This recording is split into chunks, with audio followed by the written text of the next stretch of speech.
Hello, and welcome to the show Goldsquadrongays. It's the podcast where two Star Wars loving gays break down each episode of their favorite Star Wars TV shows while also being gay as hell. I'm your host, Bradley Brower. And I'm Charles Rogers, and I really hate that Bradley doesn't ever release the stupid try to make me... You know what it reminds me of, Bradley, when you do that? What? Have you ever seen backstage footage of like a Broadway show and the actors are on stage doing something very serious, and then you have the ones waiting in the wings who are like trying to make them crack on stage? This is what you do when you record the bit that you're going to dub over. You're trying to make me crack. And some of the things you say, I'm like, oh my God, Bradley. I want to respond to it on the air, but there's no context. I hate you so fucking much. I really do. It's been a busy week for us. I know. We have been, we were shadow banned on TikTok. That was fun. It was a nightmare to figure out, that's for sure. Oh my God. Like, TikTok, just tell us what the offending content was. Yes, it's so annoying. We can remove it. So for the uninitiated, I had to Google this and learn it, so now you also have to learn it. If you release content on TikTok that somehow flags the algorithm, what TikTok can do is it can do what's called a shadow ban, where it essentially removes your content from the main page, essentially, or your followers from being able to see when you post new content. That's called a shadow ban because they don't actually tell you you've been banned. You just stop getting views on videos all of a sudden. So we had to spend our week trying to figure out why we're suddenly not getting any views on our videos. It was a mess. We got it fixed. I mean, it went from we average-ish around 300 or so views. 300, 400. Right, except per when video. it's my face. Right. Like, TikTok, the algorithm really loves my fucking dumb gay face for some reason. But no, it is the animations that I work for roughly an hour and a half to 2 hours per animation to get done. They don't want to show them to anybody. Right. Fucking fine, whatever. I'm not mad about that in the slightest. So from what we can tell, we posted a video on TikTok talking about dank ferric, the swear word in Star Wars. And for some reason, I mean, I watched that TikTok 30 fucking times. And literally the only thing I can think of is the reason why it was flagged was because of the very, very, very, very, very, very, very, very, very, very, very end of the TikTok. You say the word fuck, but that's literally not against the rules to swear. I said the word fuck in other TikToks That too. doesn't make any sense. And literally, I'm telling you, that's the only offense I can think of. The only thing. And that's not even against their rules. So it makes no sense as to why dank ferric TikTok was the one that was doing it. I genuinely can't tell because once I deleted it, the most recent one we posted got normal amount of views. So I actually need to check because fine. I need to check because I need to see if it was on someone's For You page, because that's how you can tell if you've been unshadow banned. Because right now it has about 280 views. So I'm looking at which is normal for us, a day after a day or two after we post something. That's perfectly normal. Yes. As of right now, I can see that we're on the For You page. So that means we have been unshadow banned. So it is wild. I don't understand.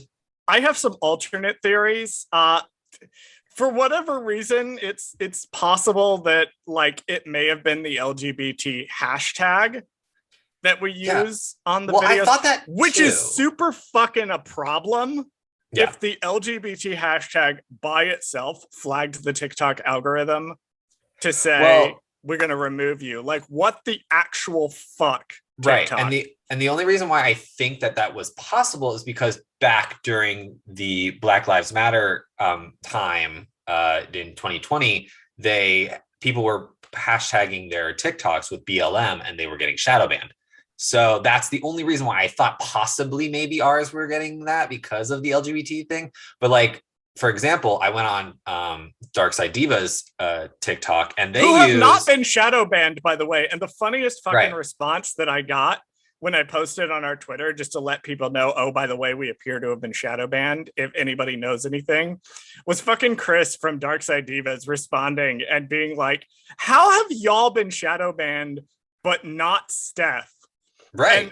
And my only response was to say that the dark side of the Force must be a pathway to many abilities, some considered to be unnatural. And one of those unnatural abilities is the ability to not get shadow banned on TikTok.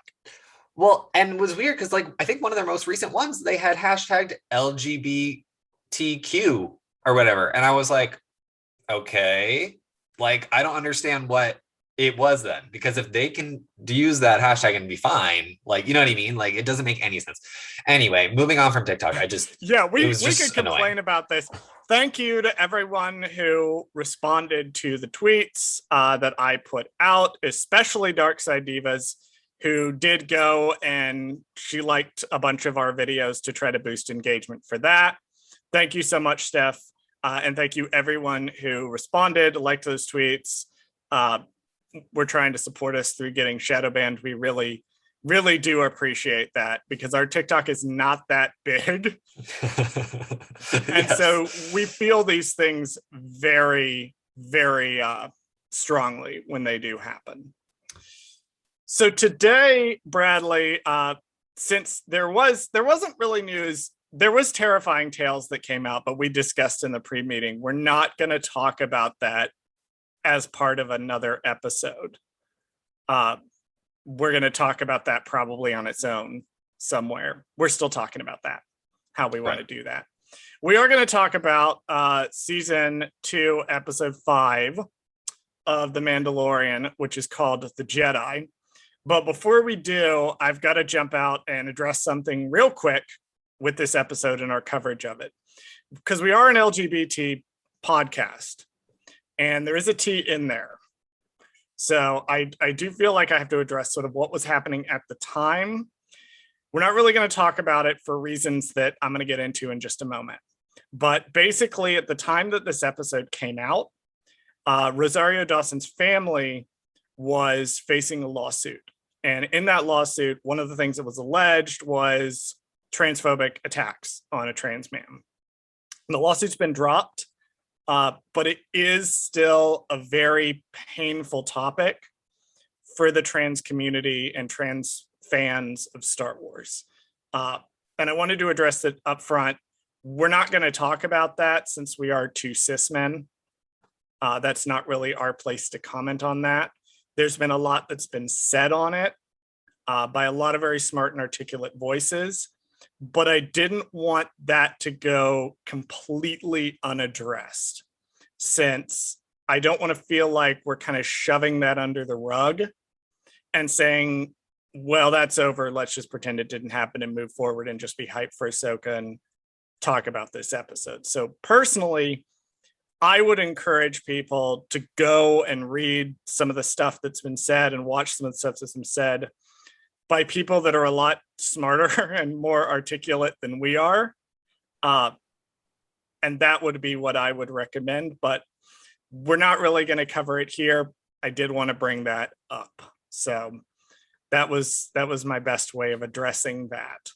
So I wanted to get that out of the way up front so that people know exactly where we stand on that before we dive into this episode, because I didn't want to feel like we were just ignoring that. Awesome. Okay, Bradley, let's dive into this episode then. Absolutely. So this week, The Mandalorian journeys to a world ruled by a cruel magistrate who has made a powerful enemy. Name one thing about this episode you liked and one thing you did not. Okay, so one thing that I liked about this episode was coming off the back of Visions. Bradley, have you been following any of the online conversation in the shitty Star Wars sphere about this? No, I definitely don't. You stay. I stay pure. He runs our Instagram where he doesn't have to see these comments, and he stays off our Twitter where I have to see them every day. Right. So there's this whole element of, we'll call them the garbage compactor side of the fandom that is upset about Star Wars Visions because they don't see a place for all that Asian shit in Star Wars. Right. And I'm like, first of all, shut the fuck up. Right. Second of all, please watch a Kurosawa film, any Kurosawa film. I'm begging you. But what I liked about this episode was the production design and the design of it. You do kind of see some of those influences, especially in the Magistrate's Garden. I have a particular note that I really like that kind of courtyard that they're in. But you can see it feels like space fantasy, but it doesn't feel like Western space fantasy. Like that Eastern inspired influence is very there. And I really dig that whole vibe to this. One thing that I didn't like, Jesus Christ. It's hard. Man. This is going to be hard because this is, spoilers, this is my favorite episode of the season and will probably remain so. Jeez, Louise. Oh, man. One thing I didn't like, I should have prepped for this part. I mean, you don't have to give a thing you didn't like. I literally, like, my thing I didn't like is such a nitpick that it's not even like that relevant. Oh man, if I had to nitpick, if I had to super nitpick, yeah, and I mean, this is one of those, the way they do it is perfect, but if you put a gun to my head and force me to make one change, I would have removed the line about who Ahsoka's looking for and let the background details kind of clue people in. But I also get, because we'll talk about there's some background details. Oh, but it's so good that it's there to let people know what's going. I don't know. Yeah, I know it's hard. It's hard. Everything I could suggest for this episode is just alternate ways of doing the same thing. Right. I got nothing. One thing you liked and one thing you disliked. You deal with this.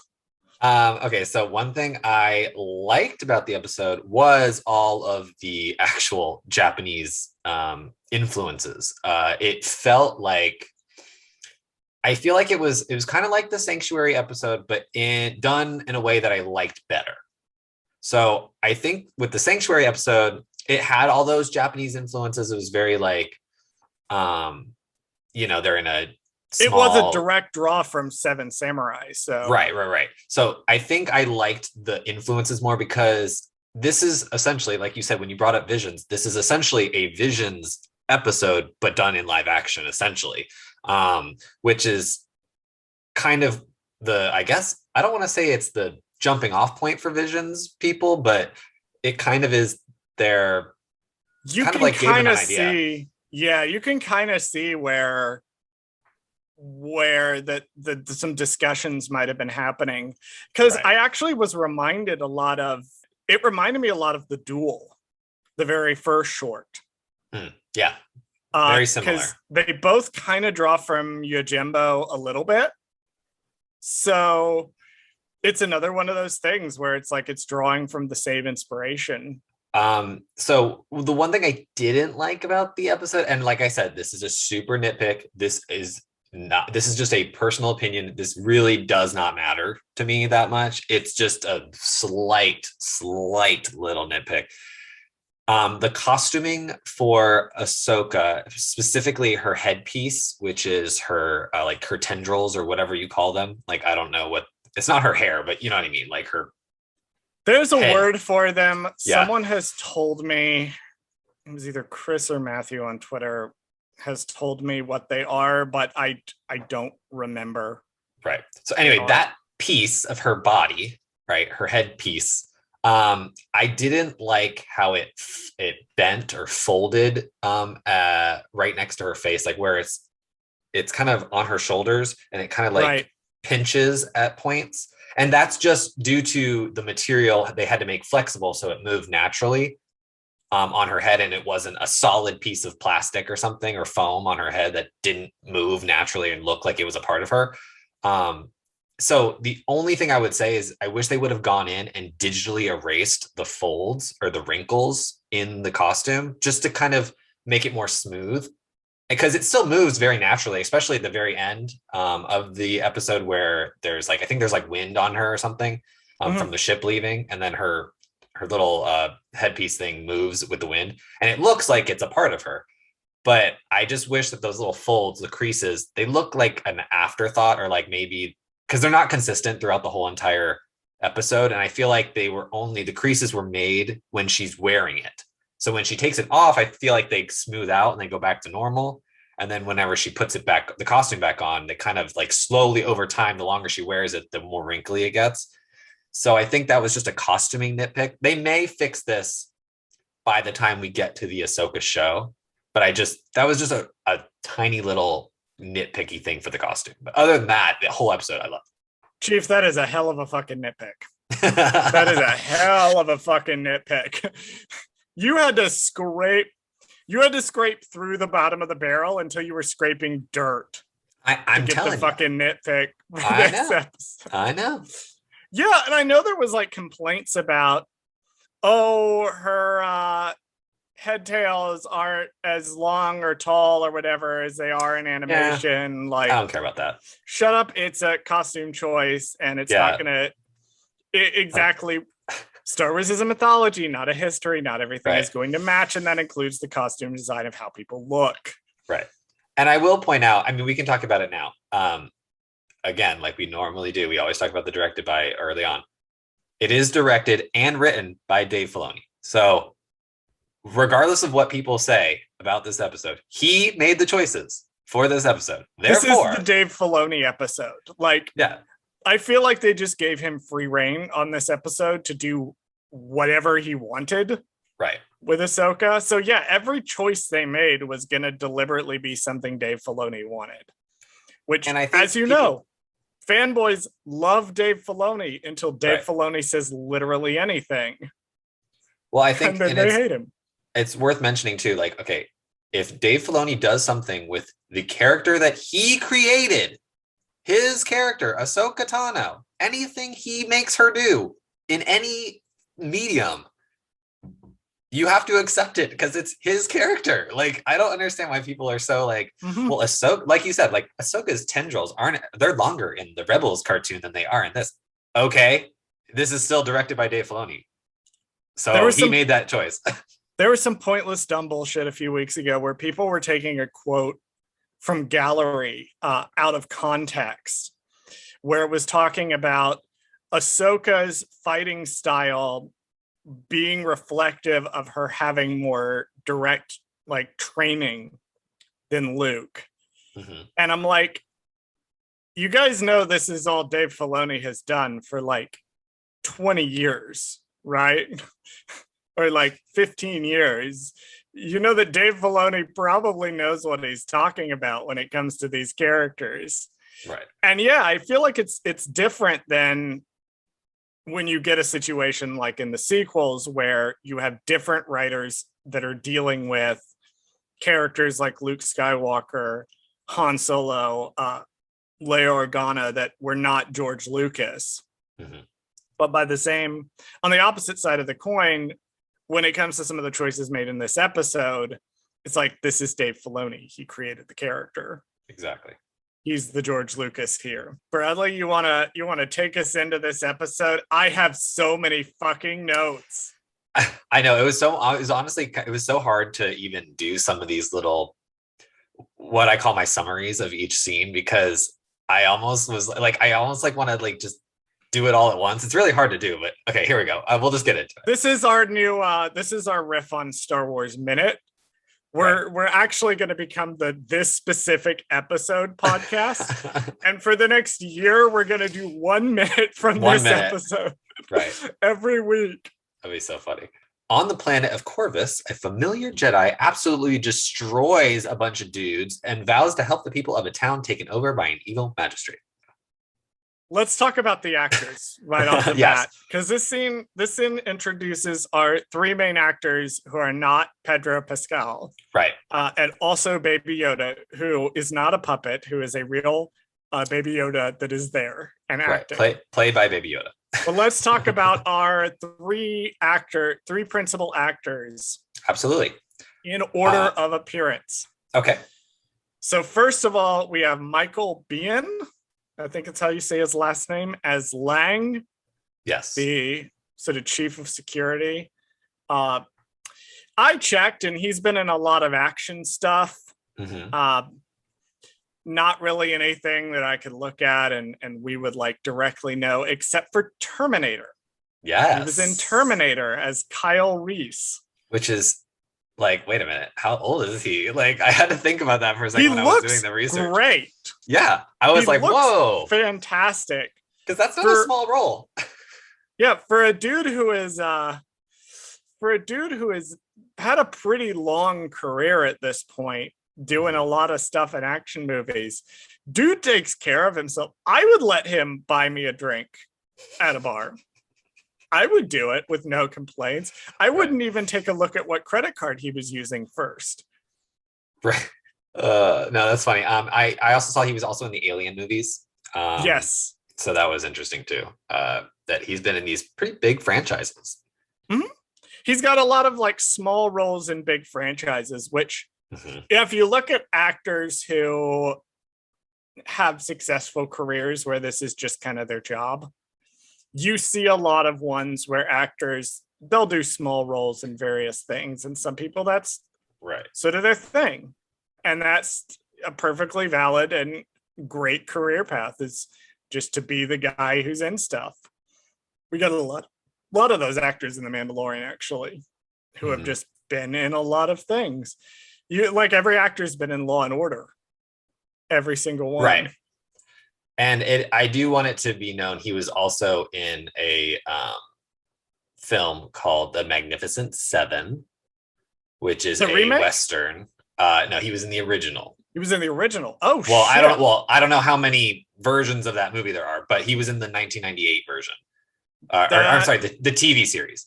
That's something completely different. Oh, that's Magnificent Seven. Magnificent Seven has been remade without hyperbole about 100,000 times. Oh, okay. It was a Western version of Seven Samurai. Okay. Magnificent Seven itself has been remade. Like most recently, it was remade. Like it was in the past 10 years or so. It was remade. Again. Right. I think it was a Netflix movie, I want to say, recently. No, maybe. Yeah, because it had like a bunch of people in it. There were maybe 7 in particular people. Yes, I mean it's in the title. But they were like big stars. It was like one of those things where it was like they were. Was it the Chris Pratt one? Yeah. Oh, that one. Yeah, that might have just come to Netflix.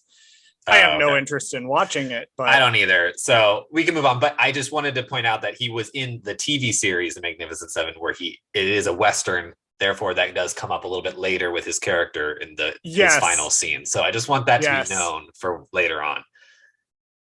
So our next new actress in the show is Rosario Dawson, playing Ahsoka Tano, a character we've never seen before. Never. Completely original to this episode. Rosario Dawson, big, well-known movie star. She, Marvel fans may know her as the nurse character from the Defenders series of Netflix shows. That's how I was introduced to her. She is also Senator Cory Booker's partner. Yes. Which we were super close to having First Lady. Well, we were not that close to having First Lady Ahsoka Tano, but it was a possibility. I was gonna say, realistically, no, it was never gonna happen. But no, it was never gonna happen. But it was nice to think. Right? It was nice to imagine that theoretically we could have a First Lady. Well, actually, not even First Lady, first girlfriend, because they're not married. So we would have had the first girlfriend as a Star Wars character in the White House. And then she pulls an Edith Wilson and we get President Ahsoka Tano. And I frankly would be here for that. Right. She has also acted in something I vaguely remember. I didn't research this, but wasn't she in something with Hayden Christensen? Yes, it's I don't remember the name of the film. I can look it up real quick if you want, but it's one of the more well-known movies that Hayden Christensen is known for. Because he didn't have a super illustrious acting career, but people do know him from the movie Shattered Glass. See, I've never even heard of that movie. Oh, so The only that's what. other movies I know him from were Jumper and Awake. What's it the name of the Yeah, movie where well, he's like I know awake though. doing Yeah, I surgery? know Jumper was like, oh my god, I love that movie. But Shattered Glass was one that people knew him. Regular people would know him for, not Star Wars people. So I think that was a weird random movie they did together, and so it's like, oh, okay. Yep. And then I also just Googled Rosario Dawson's Wikipedia page while Bradley was researching that off camera. Uh, and unfortunately, two other little facts about her. Unfortunately, she is a Trekkie, and she does know some Klingon words, which is a shame. Yeah. But people who live in glass houses shouldn't throw stones. I've been in more Star Trek fan films than I've actually seen of Star Trek. We don't talk about those though. Uh, and then there was some, it's kind of vague.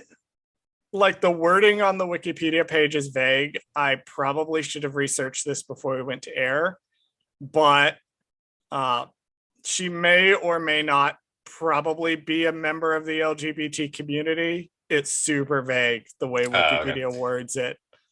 So, Well, I read a statement once where she said she was an advocate, at least. So she she is is at at least an very least ally. a long. Oh, she's a long-term advocate. Yeah, yeah, yeah. She is a long-term advocate for LGBT groups, um, but yeah, it's a little vague on whether or not she is a member of the Gotcha. community herself. But yeah, she's a big deal. Fun Mm-hmm. fact about her too: her tweet where she said that she would be down to play Ahsoka Tano. Last I checked, which is like a year and a half ago, was one of only 3 tweets on Twitter that Dave Filoni has ever liked. I wonder how that conversation went. Like, hey, would you like to be in Star Wars? Hey, would you also like to be this cartoon character that people absolutely hated at first and now absolutely love?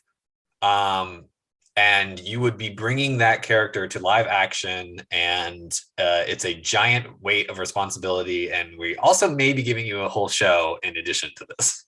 Oh, oh yeah, no, and like there was a lot of discussion when she first took the part because people were like, "Oh, why wouldn't you just give it to Ashley Eckstein?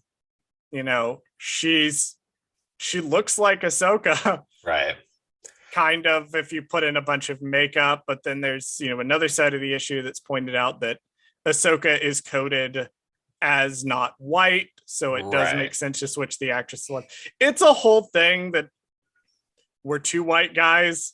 We're not going to really Yeah. get into that, but it was something that came up in the Well, I do wake want of to the say, casting. I want to say on the acting side of it, not that Ashley Eckstein is not talented in any shape or form. She absolutely is. I think that because of what the direction that they want to go with this character, i.e., a full-on mini series slash TV series that they want to do with this character, possible appearances later in other Right. films and or movies, it's just a lot to put on somebody, and you need to make sure that the person that you're giving that to is an experienced movie star. I mean, Yeah, for the and most part. I think that primarily may have been why they did the switch. Because if you look at Dawson's co-writing the Ahsoka show, so Right. she's done TV, she's very into this space. She's got a lot of experience acting for the screen. I don't know. It's certainly something that's going to continue to be discussed. Yeah. I remember we did it. We discussed, and I actually, it's one of our TikTok clips that really just Ashley Eckstein should be in the Ahsoka show in some form. Right. But we have opined about Rosario Dawson for long enough. Well, I have one last thing about her too. Oh, okay. So We keep this saying is, that. I know. Okay, this is the last thing we're going to say about Rosario Dawson. Okay.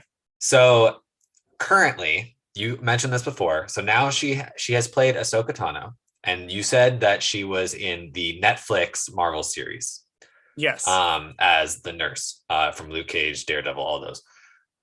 So Claire she doesn't Temple. have Claire Temple, Claire. that was her There. name. She doesn't have the trifecta, right? She doesn't have a Disney-esque thing until I'm assuming next year. Because currently in pre-production is a Disney film being created that she is a star in. I don't know who she's playing, but they are doing a remake of The Haunted Mansion again. So they're like rebooting it and doing it again. Really? And she's in it. Really? Yes, that's what IMDb says. So I have to go on that fact alone. So. IMDb says this. I gotta double check. You'll forgive me if I double check. No, I know. It's definitely something worth mentioning because that would mean that she would have the Disney trifecta. So she would be the second actress to get the Disney trifecta. I'll be damned. It is listed on IMDb as in pre-production. Right. Also, funny enough, starring Owen Wilson, who was in the Loki show, who I guess theoretically he could also have a Disney trifecta if he would show up in Star Wars. So yes, now we need Owen Wilson in Star Wars. Good Lord. We have opined for like 10 minutes just on the subject of Rosario Dawson. I know. Okay, let's move on to the last actor because let's move on to the last actor because so the final actress that I want to go ahead and bring up that's introduced, and the episode does this great thing where it introduces all the characters right up front. But the final actress that we need to talk about is Diana Lee Innocento, playing Morgan Elsbeth, the magistrate. She has had a fucking kick-ass career. She is a martial artist. She's a stunt woman. She is Bruce Lee's fucking goddaughter. Like, this woman kicks so much ass. If you needed any more endorsement to be a stunt woman. Any more endorsement, she's Bruce Lee's goddaughter. She is so cool. Yeah, I was looking at some of her stuff and she was like, she did stunts for like Buffy the Vampire Slayer and like Star Trek Enterprise. And I was like, wow, she's been in pretty much everything. Like I was reading her biography earlier to prepare for the episode. I was like, oh my God. This woman is a legend. And I think it's getting into that whole, like, because in previous episodes, we've seen that The Mandalorian, at least, has been hiring physicality actors to play these roles. So it's very interesting that you have people like Cosca Reeves in the Eris episode, who is a wrestler, to play a very physical character. Same here, you have a stunt woman playing a very physical character who can do her own stunts and she can fight and she doesn't have to have a stunt. Although, I believe she did do her own stunts for this one, as opposed to the person who played Cosca Reeves, who, for completely understandable reasons, didn't do her own stunts. Right. So one thing I noted, we can finally get to talking about the scene 15 minutes later. Right. I love how Ahsoka's using the fog to attack. Like I felt like it's very un-Anakin to do. I thought it was very un-Jedi-like to do. Like, it's a very, like, hide in the shadows. Well, I'll note later on that there's an interesting thing with her relationship to the word Jedi in this episode. Yeah. Even though the episode is called The Jedi. Yeah, no, she's using the fog. And like Anakin, she is mopping the floor with these guys, right? Right. She's just absolutely fucking destroying him. Anakin would not have bothered to be sneaky and terrifying about it. He just would have run in, killed them all, and then probably like gone straight for the magistrate.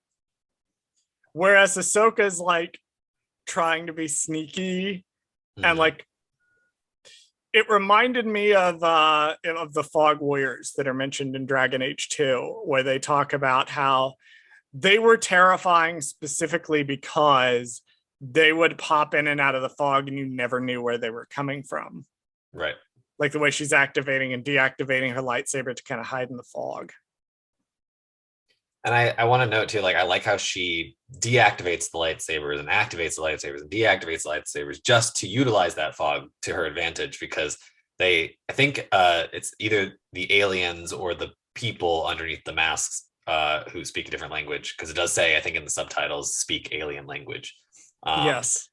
They they mention how they can't see her on the scopes. So I just thought it was interesting.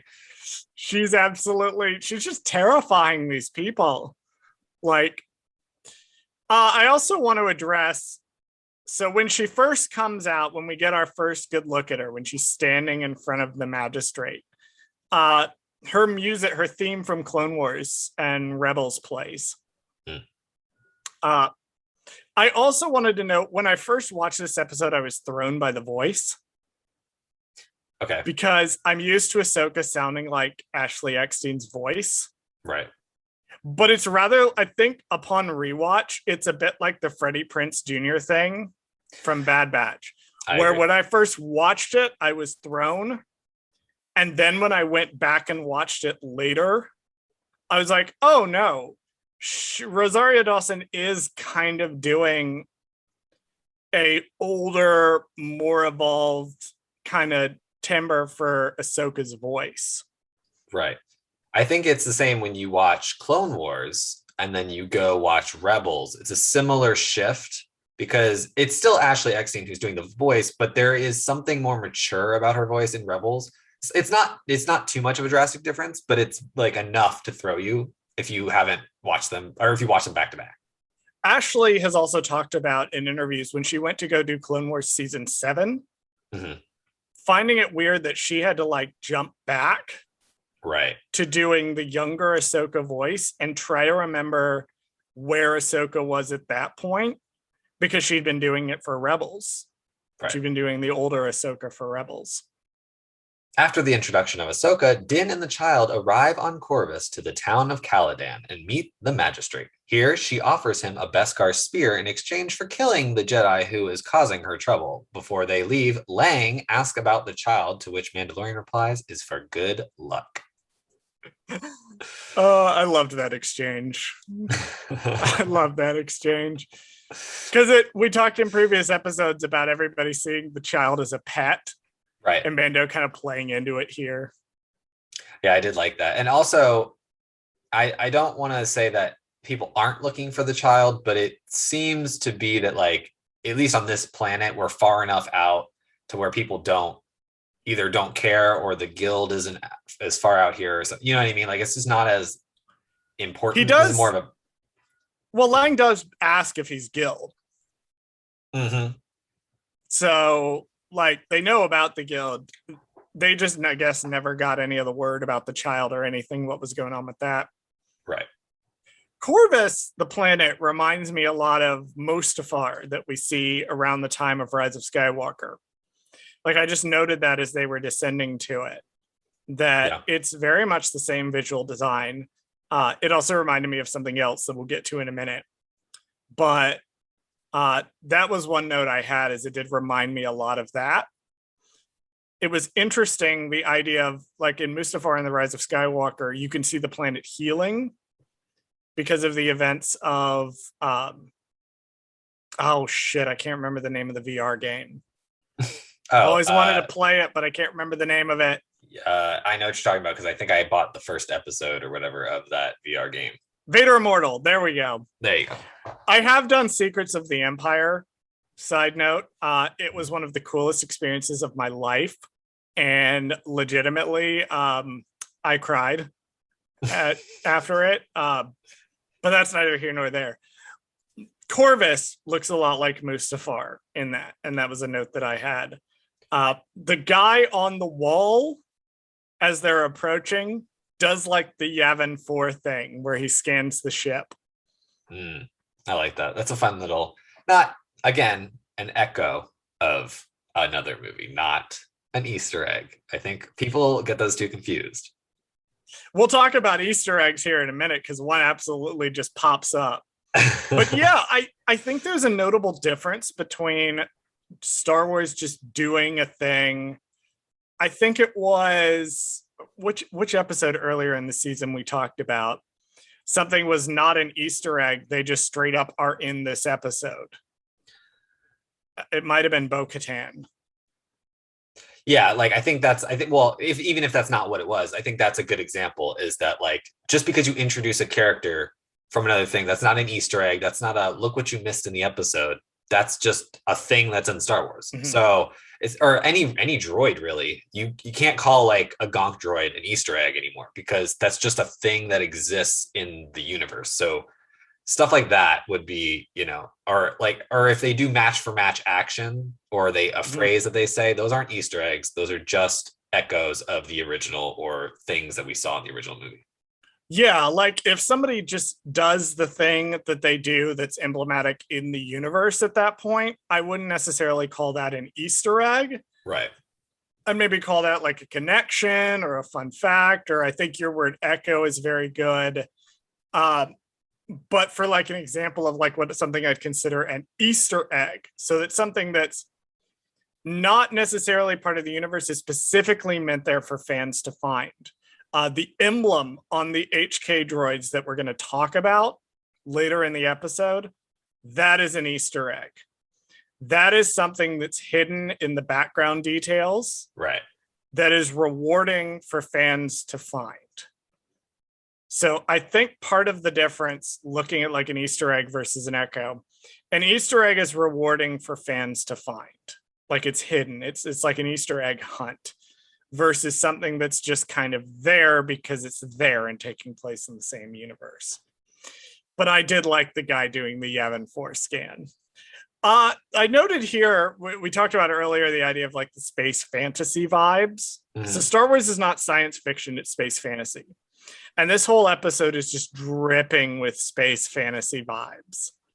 Like when he enters the compound, it almost kind of reminds me of Lord of the Rings in a way. Interesting. Just the way things are designed, the way the thing is with the giant gate and the stuff immediately beyond. I don't know. I definitely got those vibes.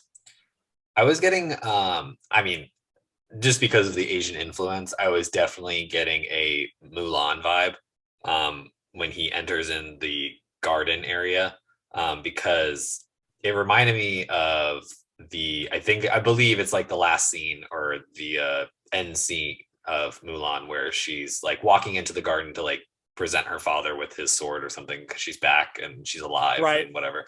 It's very similar, like, the koi pond or whatever, that it's very like peaceful, harmonic kind of thing.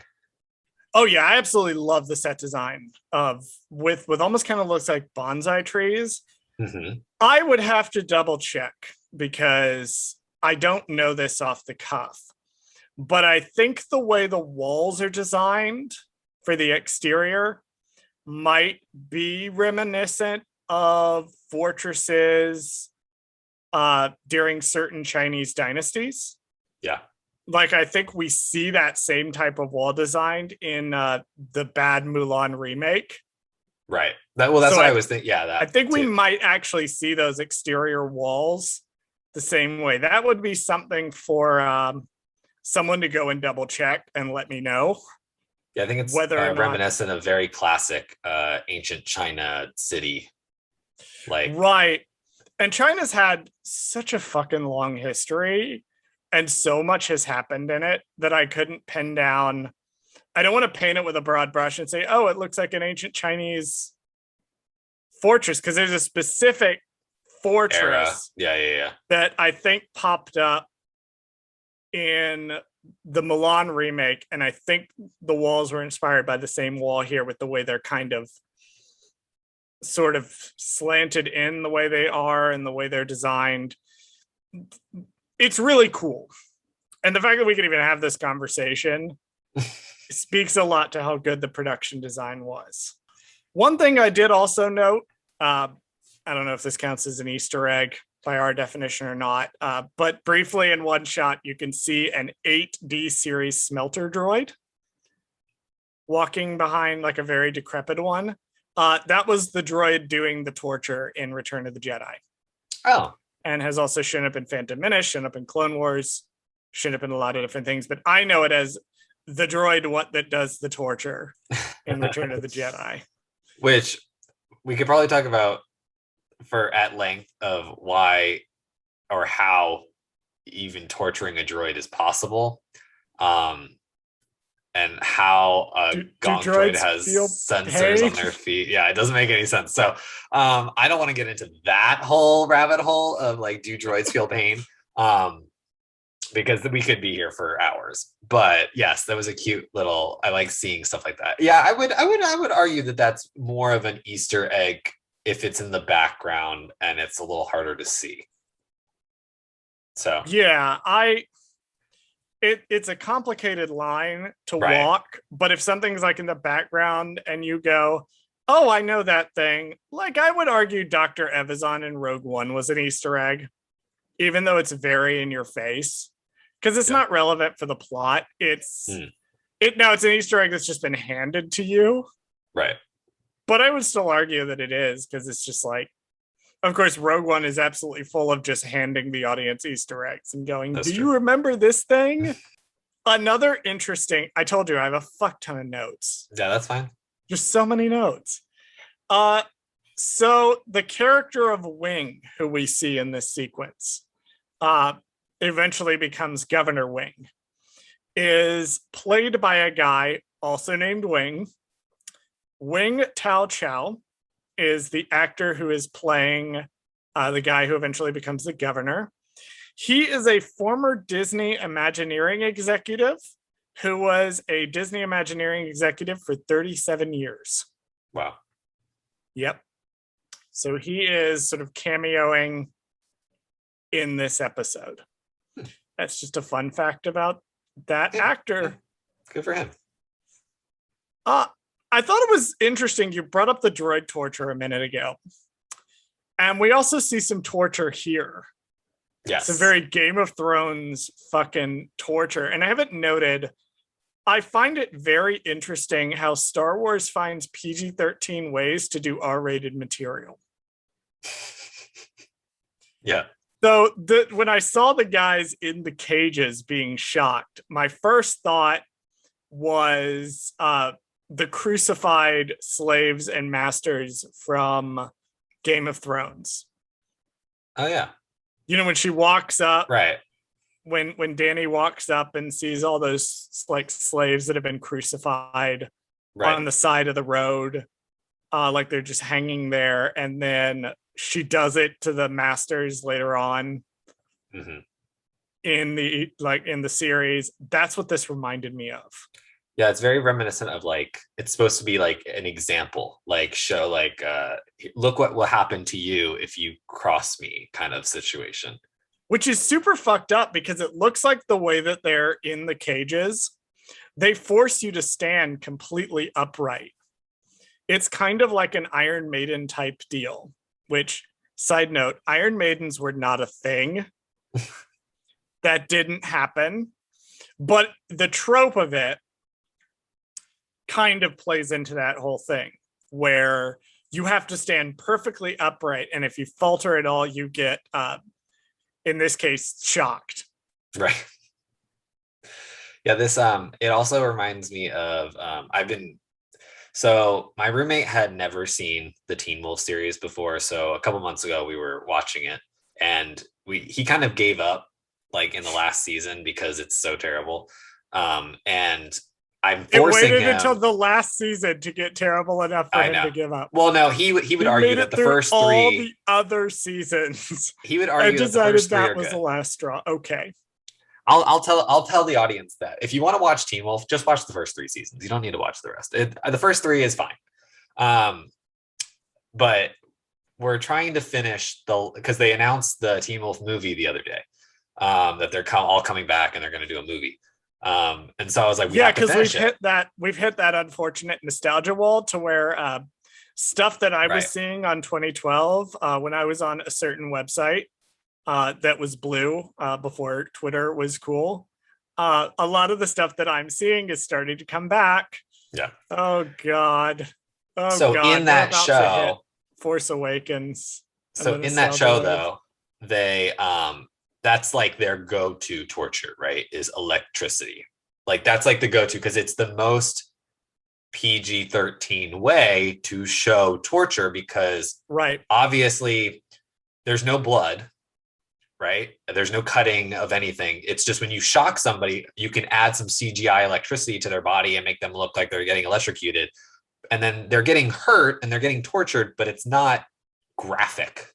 So it's a nice roundabout way of being like, look, we can torture people, but it's not going to make children have nightmares. The most terrifying torture scene I've ever seen was from an anime called Monster that you can't really get in the US anymore because the licensing ran out. But all it involved, it wasn't that graphic. Mhm. All it involved was a single household grooming appliance, and that was it. And I still have nightmares about it to this day. So, like, you can do this stuff really really well without being super graphic. And I Right. think Star Wars, when it approaches these things, like if you're looking at the torture of Poe Dameron in Force Awakens or Leia Organa in A New Hope, it treats it the very same way. That it finds a way to show these things or address these topics without necessarily like figuring that it has to do shock value. Right. I watched the Star Wars Explain videos. He did a 101 like fun facts from the Mandalorian, and I always watch them before we record this episode in case he pointed out anything that I missed. I didn't note this, but he did point out that the skeletons being electrocuted uses the same kind of effect as Darth Vader in Return of the Jedi. Oh, like you can see their bones. Yeah. You can see their bones and stuff. Right. That's and now see that would be an echo to the movie. Yes. That would not be an Easter egg because That's it's not like, an look, Easter egg. you can see his skeleton when he gets electrocuted. Ha ha ha! You could see Darth Vader's skeleton when he was electrocuted in this thing. So it's not meant to be found. It's meant to make the world feel consistent. Right. So the magistrate delivers a line. She says, "The Jedi are the ancient enemy of Mandalore." And here we're not going to do a thing Charles fucked up. We're going to do a thing Charles oversimplified. So I did some double checking. On a previous episode of this show, I referenced the fact that the Empire basically bombed Mandalore into submission, where they did the purge and they put their thumb down and quashed the rebellion. But I inaccurately conflated the devastation of Mandalore, the planet, with the Empire purging it. Because it's kind of implied in The Mandalorian that they're one and the same event. They are not. The planet was actually rendered inhospitable during the final battle between the Mandalorians and the Jedi, which is part of the reason for the animosity between the two. That the Jedi rendered the planet basically uninhabitable except for the domes that people live on. Now, I think in Rebels, we see them wandering around outside the domes with like their helmets off and stuff. So clearly, like, it's not that they can't breathe, it's that the thing is just barren. So that was on me. I conflated the two and oversimplified it. But it's interesting she would bring up that conflict as trying to goad him into go after Ahsoka. Right. And I also don't like, well, we'll get to it at the end, but everybody keeps conflating Mando with being an actual Mandalorian. Like he is like the keeper of the history and the religion and the everything. And they're like, you're just keeping our culture alive, sir. Like, it's like, he's not even a real Mandalorian. Like, it's just funny how the general theme in this show is that like the culture has to be kept like pure, and like everybody has to keep bringing this up. And this is funny that he's the one who's taking the torch, I guess, for Well, Mandalore. the underlying question of the show is, what is a Mandalorian? What does it mean to be a Mandalorian? Right. What does it mean to be a member of any identity, really? How do you have that relationship with your identity? Like, looking at us from our angle, you know, something that we are constantly asking ourselves as gay men is, what is our relationship with the concept of being a gay man? What is our relationship with the concept of the gay community and things like that? So that's what the whole show is about. And so there's these questions. It's interesting you bring up the way that other people kind of look at him and make their own determinations about what does he care about versus like asking him what he actually cares about, because I don't think he cares that much Right. about. And we'll see later on that he's beginning to be deprogrammed and compromising some of his values. The literal minute I saw the Beskar spear, though, I fucking clocked he was going to use it against a lightsaber at some point. Yeah. I went, he's going to get this spear and he's going to use it against a lightsaber.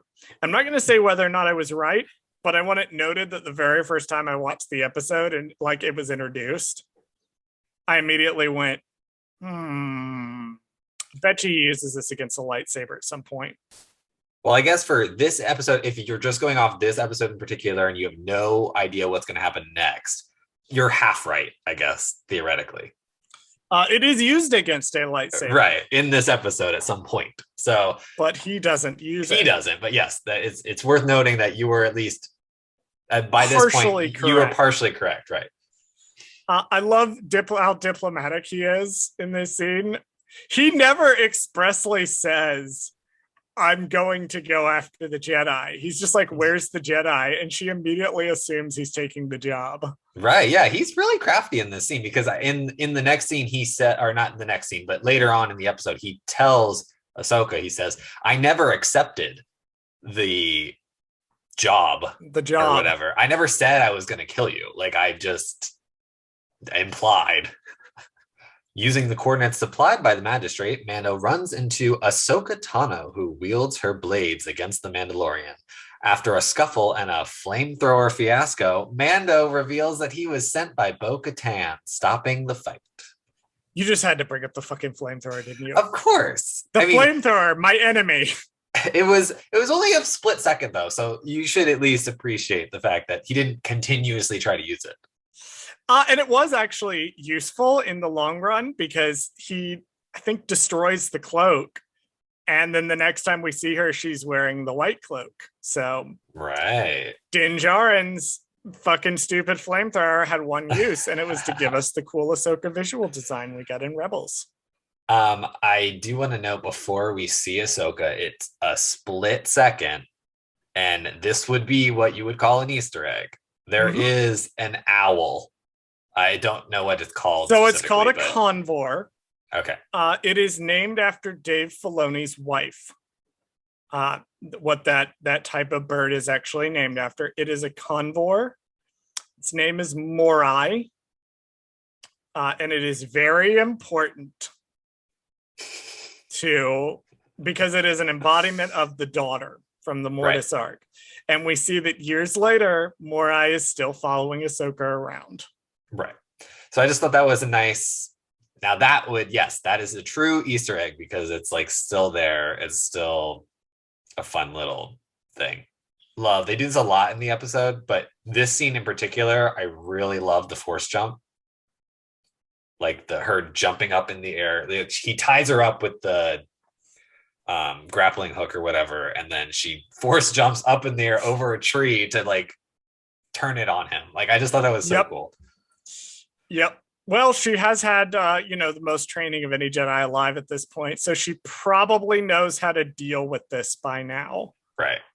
Considering it happened to Obi-Wan in Attack of the Clones. I think he got wrapped up, and I can't remember how he got out of that.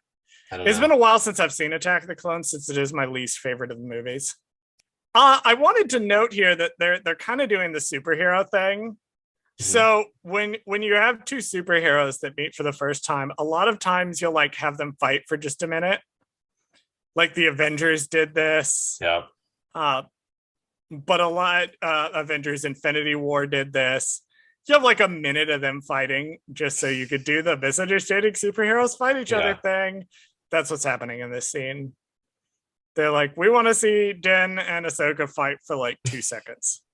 I mean, I get that they have to do that because like, oh, there's a misunderstanding. We just didn't know that, I hate when they do that at the same time because it's just like, what a waste of time. Like you're wasting time fighting each other. We want to establish whether or not Thor could beat up Captain America. Right. Which jury's still out on that one, even though Thor could totally beat up Captain America. I'm just going to say that. Right.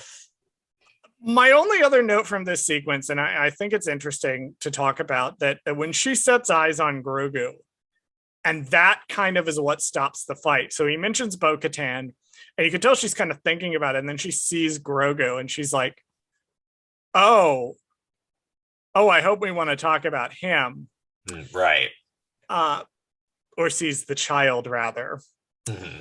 This is probably the first time in 30 years that Ahsoka Tano has seen a Jedi that she knew from the temple. Because she knew arguably Kanan.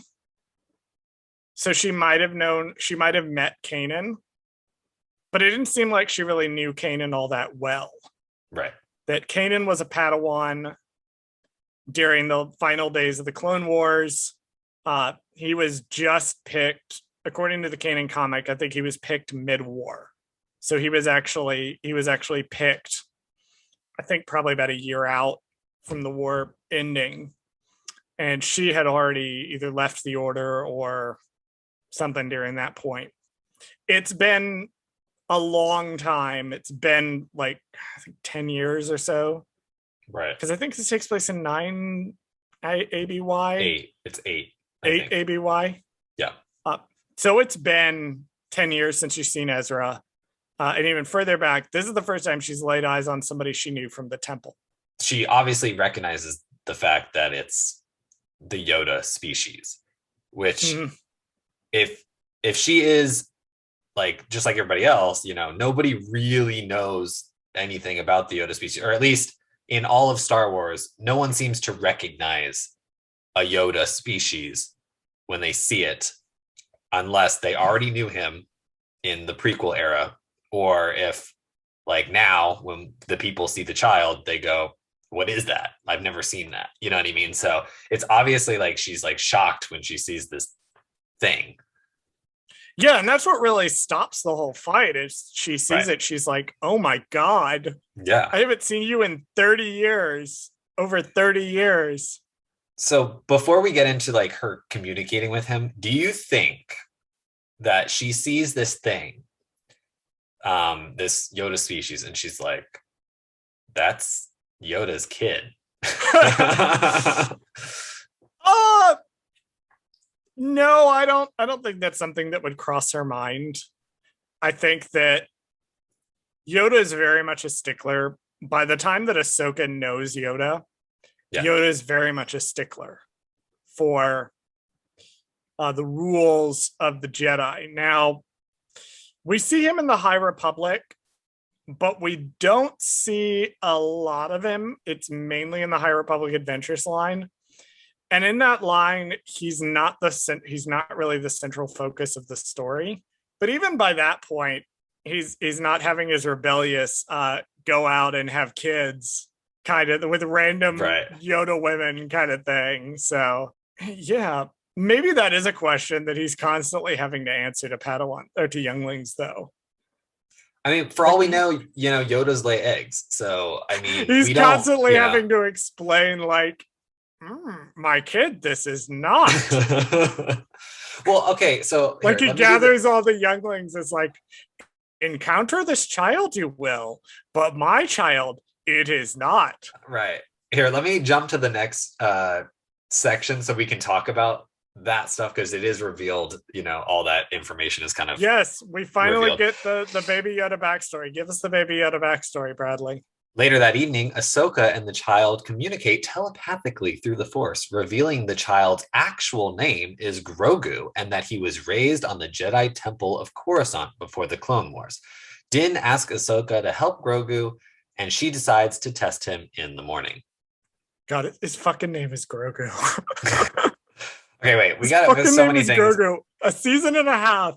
We gotta talk about Grogu. A season and a half of Jon Favreau being like, he has a name, he has a name, he has a name. Stop calling him Baby Yoda. Oh my God, can you Fucking imagine just the stress like that Jon Favreau had being like, because he claims, just like George Lucas claimed he knew the story the whole time. He claims that Grogu was the name from the beginning. So we have to take him at his word. Well, there's elements of The Mandalorian that you can tell they kind of were in the original production Bible that they came up with. But he's also said in interviews, and take notes, people, The Mandalorian is kind of made up as he goes along. Right. Like they have the broad outline of what they want to do. But like like Luke Skywalker was something they just fucking made up. Yeah. As they went along. His eventual may or may not involvement in the plot was something that they fucking just made up as they went along. And like bits of it, like a good chunk of it's just made up as they go along. But I do feel like this was something that probably they came up with from the beginning. Bradley just looked, we don't release the videos of our recording sessions, but I have to point out that Bradley just turned around and looked. And when he records these, he has just a giant wall of Baby Yodas behind Funko Pops behind him. How did you feel? In fairness, I have the Baby Yoda Lego minifigure on the shelf behind me when I do this recording. So how did you feel about the revelation of the name Grogu? You know, I don't know. I think I have mixed feelings about it because I think on the one hand, yeah, he has a name. Like he's not a fucking, he's not a dog that like, he's not a stray dog that like you have to like come up with a name. Like he obviously like can think and he has feelings and like he obviously has a name. So I like that they gave him a name, but on the other side of that coin, I also think like the mystery of who he is and like not knowing anything about him, kind of like how we didn't know anything about Yoda, was a similar, like, I like that aspect of like, you don't know anything about Yoda. You know nothing about him actually, because you just know his name and that's it. So in this instance, it was the opposite. We didn't know his name. We knew nothing about him. He kind of reminds me like of my cat in a way, like when they do the sequence, when pets figure out what their name is. So when you get a pet, when you get a new pet, fun fact about my cat, Mr. Harker, my cat was originally named Kylo. That's cute. Yeah, obviously we fucking changed that real fast after I got him, which is one of the few instances of me changing something away from a Star Wars name. Because I did not want a cat named Kylo. I did not want to have to explain this to people. So when you go to rename an animal, you have to kind of train them how to respond to something. So my cat now, when I say his name or some variation of his name, he will like kind of perk up. Right. And be like, it's me. Attention, pay attention to me now. Grogu kind of does the same thing when Den tries actually using his name. Right. He does that. Grogu. And the child's like, me? Is me? And it's such a cute noise that he makes too. Like the rest of the episode, whenever he does say his name, he's like, "Or." I find it interesting that Ahsoka says that many masters trained him. Okay, we need to talk about the backstory a little bit because Ahsoka giving us this information is questionable at best. Now, I will say that they did say, I think in interviews, that they specifically had Ahsoka do it because she was one of the few people the audience would accept as an authority on this. But also, like, okay, so it brings up a lot of things. So they explicitly name drop Jedi Temple on Coruscant. So we know, we already know about Coruscant. We know everything about it. for the most part. Like, or we know who was there when they were there for 3 movies. We know who was there. And he was not there in those 3 movies. Now there were like 10,000 Jedi. Right. But it does say masters, right? So several masters trained him. My question is, I feel like because he's so young, he wouldn't have been taken as a Padawan. Right. I don't know whether or not like Jedi masters like took stretches of time. Like they maybe took, depending on their lifetime, so they might take like 5% of their lifetime and dedicate it to, instead of having a Padawan, they would spend time with Grogu, like kind of helping him develop his Force abilities. But he's too young to even be a youngling at this point. Right, because he's only 50 here. So, right. And she said that they trained him, was it before the Clone Wars? Or he was in the temple before the Clone Wars, correct? He was in the temple before the Clone Wars. So theoretically, he is in between the span of Phantom Menace and Attack of the Clones, that little gap where Obi-Wan Kenobi is training Anakin for the first time, like when he first gets a youngling, or first gets a Padawan, I'm sorry. That time we could argue is when Grogu is at the temple, and possibly, but that's only like 10 years, or not even. This is a question that the High Republic might end up answering, because the High Republic, Light of the Jedi, starts us about 200 years before, or maybe it won't end up answering, because I think it's going to end. You know what might answer this question for us, though? The Acolyte. Oh, like where he comes from and what he is. Yeah, but now that I'm thinking about timeline, yeah, because it's been 30 years. Yeah, it's been about 30 years, a little under 30 years since Order 66. Grogu would have been 20. Right. So he would have truly been an infant by that point. He would have been an infant. I wonder if, yeah, because that would have put him, Phantom Menace is about 10 years before Attack of the Clones. 3 years. So it would have only been about 7 or 8 years before the events of the Phantom Menace that Grogu was born.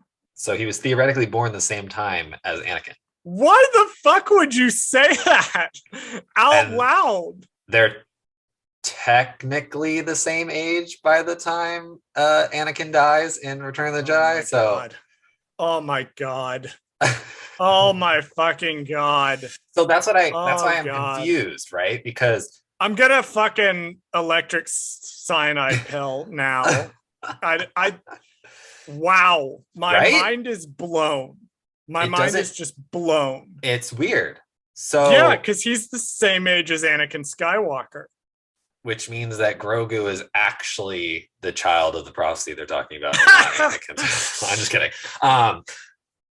But give or take 1 or 2 years, they're born around the same time. This is my obligatory plug to read Master and Apprentice. I just finished it. It touches on prophecy. It's very good. But yes, they were born about the same time. Yeah, it's wow. Because yeah, he would have only been like 20. So many masters trained him over the years. I guess just kind of working with, like, it's a fucking daycare with a child who is powerful enough to potentially be, because if he's doing this stuff now, he must be like talking about raw connection with the Force. I hate using the word power. Right. But like, talking raw connection with the Force and raw Force ability, you have this immensely powerful child who maybe the masters take turns, like every year they trade off. Okay, as part of my duties, I have to spend a certain number of hours with this infant, connecting with him with the Force, trying to teach him how to use his powers well, just on pure instinct. I have so many questions. But then it also comes into the thing of, okay, he is clearly the same species as Yoda, and if we're gonna be very specific, Yaddle. Yeah, let's talk about the fucking blatant Yaddle erasure in this scene.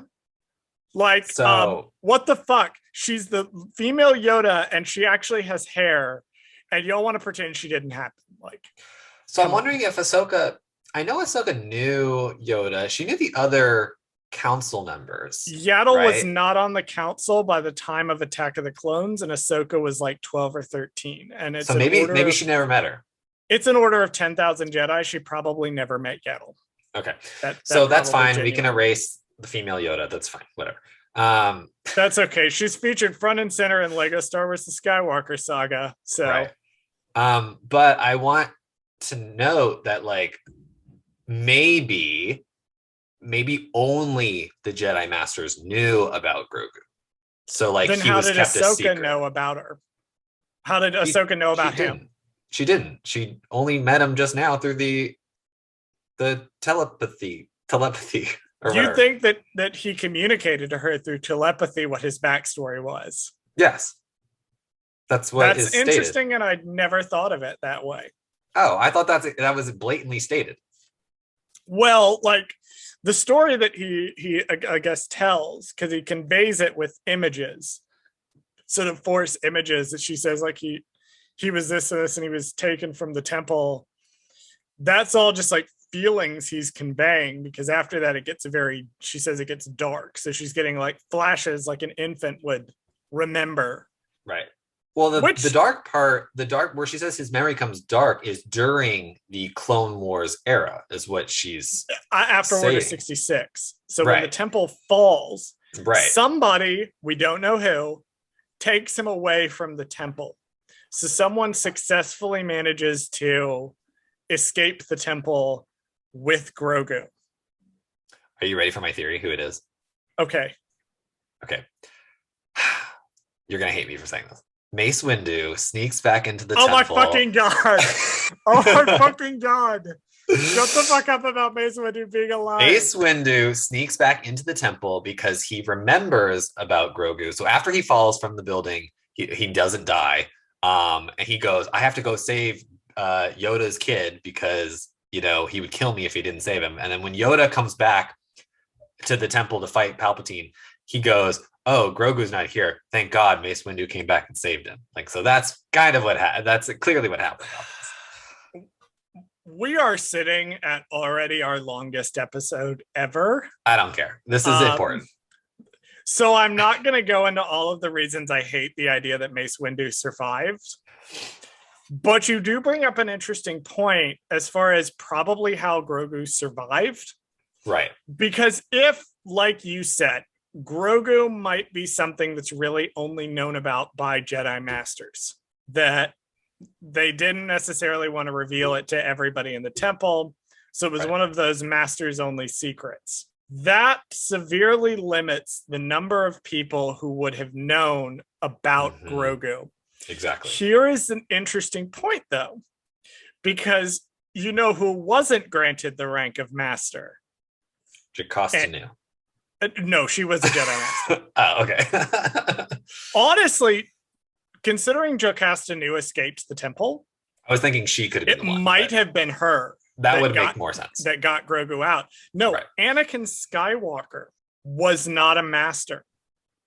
Right. So if we're going with this theory that only Masters knew of Grogu's existence, Darth Vader had no idea that Grogu existed. Right. And you'd think that if he did, that would be like major, bonus points for Palpatine. He'd be like, yeah, get that little fucking kid for me. Like, because we can train him up. Like, that's not something we're going to kill. That's something we're going to save. And we can turn that into an Inquisitor. Right. 100%. We can absolutely turn that into Yoda Inquisitor. Right. Like, fucking let's go. No, that's... So for sure, Anakin did not know about it. As far as Masters we know that survived, only really Jocasta Nu, I think, was the only one in canon that was a Master. And obviously Obi-Wan Kenobi and Yoda. Right. And I almost want to believe, too, that even Obi-Wan Kenobi did not know about Grogu. Because I would like to think that even though he was considered a master or whatever, and I just don't think he was necessarily in the loop. You know what I mean? With like anybody Yoda told a secret to, I feel like it was like very select few people. They don't necessarily dive into like, what is the orientation for being on the council? What Right. is all the secrets that the council Yeah. tells you? Do you get the Area 51 secrets when you join Do the, you get the yeah. Area 51 secrets when you join the Jedi Council? Right. Because we've never actually seen that process go down. In the Revenge of the Sith novelization, Anakin talks about, like, it talks about, it's dubiously canon now, but in that one, Anakin talks about, like, when he thinks they're going to make him a master, like, literally the first thing he plans to do is go down to the archives and start researching how to save Padme using the texts that are locked to everyone but masters. So Right. it seems like it kicks in immediately, but I don't know if there's like an orientation where they go, here are all of the secrets that we're not telling you. By the way, there's an ancient Sith shrine underneath the temple. Right. Although And that then, is like, well known because, like, oh, wait. Padawans go to it in the High Republic. But, like, also, I think it leads credence to the fact that Yoda and Grogu are not necessarily father and son, but they have to be familial, like, or there has to be some kind of relationship there, because if he is a secret and that's something Yoda wants to keep a secret, not necessarily like, this is my child, I don't want anybody to know I had a child, but like maybe something more along the lines of, like, this is my brother, this is my sibling, this is like my family member that I'm protecting because we're the only two left. You know what I Or mean? maybe maybe their species is very rare. But somebody had to give birth to him even less than a decade before the Phantom Menace. Right. So, which makes no sense on either, unless, here's another random ass theory, there was some way to freeze the child in carbonite and keep him alive this whole time without aging him. I don't know if that's a thing, but I don't think so. Like, I generally dislike when they freeze things in carbonite, but that's just my interpretation of a line from Empire Strikes Back, which doesn't line up with canon necessarily. So I'm opposed to that theory, but okay. Well, then my only other theory is that Grogu is literally a clone. Well, they or say that or he's a not cast. They don't think he's a strand cast. They don't think he's a clone. They I don't know. I mean, that's my specifically only say thing. that in the first episode, or the, like, episode 3 or something. They say, Oh, I don't know. Well, that raises a lot of there's right. a lot of questions that are being raised. Well, that's because that's what I'm saying. Child. Like, you can't, if you're gonna say that he was naturally born, it's like, then who the fuck gave birth to him? You know what I mean? If they're not a very widely available species, because clearly we have one, which is Yoda, and two, which is Yaddle, in the whole entire galaxy that we know of. And George Lucas was very specific. In fact, I'm not Steph from Dark Side Divas. I know. Shout out, Steph. Yeah, if only I was Steph. I know Bradley wishes. Right. But I like to get snide in my dismissal of toxic fanboys. Yeah. I like to get super passive aggressive about it. And one of the passive aggressive things that I like to do is bring up when stuff that they really like contradicts their purist attitude. George Lucas was very specific that he did not want anything about Yoda's species ever revealed, ever. That he was super clear about this. He wanted it to remain a mystery. Now, it was revealed a little bit in one of the comics for Legends back in the day, but it was part of the reason he didn't like Legends very much. Right. Sorry, toxic fanboys. George Lucas did not consider Legends to be a thing that was worthy of his attention and was outright dismissive of it at times. Right. But one of his mandates was he didn't really want to see anything. So when they brought in the child and had like a baby of Yoda's species, which was the third of Yoda's species, I'm like, that's it's going a little more into Yoda's species than I think George Lucas would have made the choice to do. Right.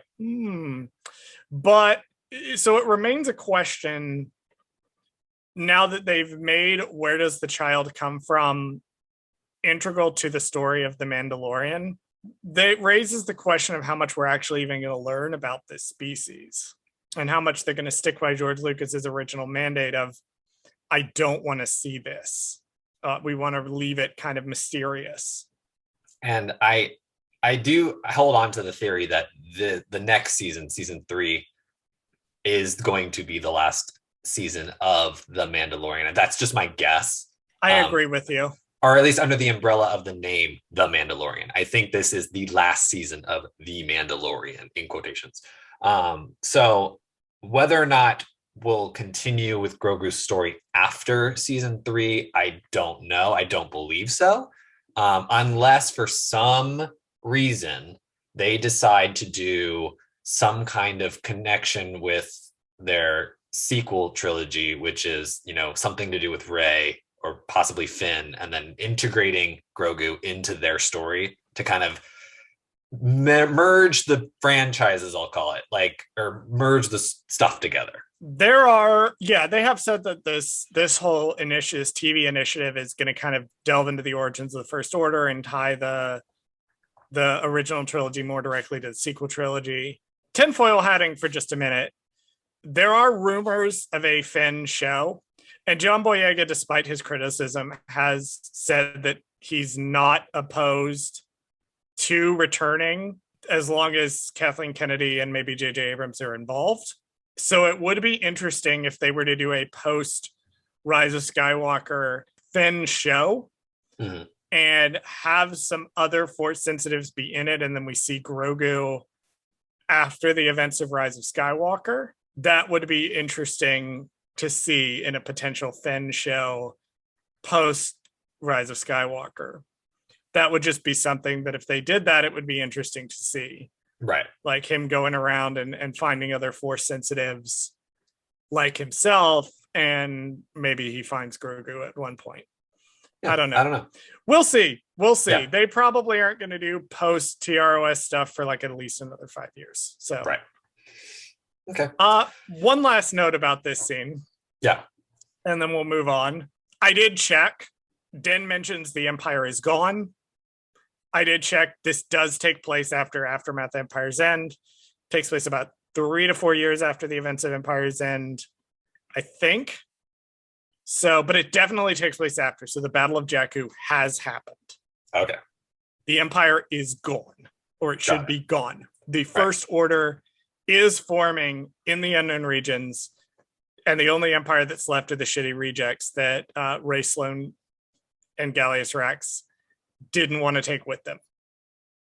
In the morning, Ahsoka begins a series of tests for Grogu, revealing he has hidden his abilities for a long time in order to survive all these years.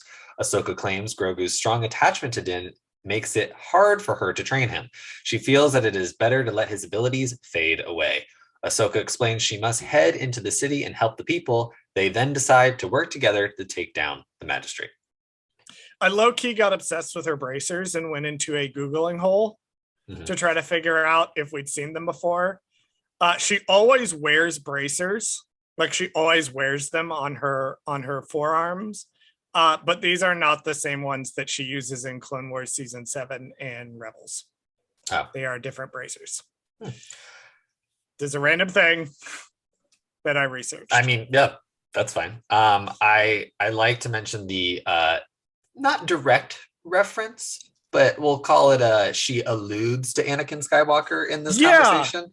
So I've seen a lot of wild batshit theories, particularly from people desperately trying to make the EU happen. Sorry guys, it's not going to happen. But they're like, oh, she could be talking about this Jedi. She could be talking about that Jedi. She could be talking about Master Pants on Head or whatever. And I'm like, guys, she's talking about Anakin. Yeah, it's pretty. You're overthinking this. She's talking about Anakin. Yeah.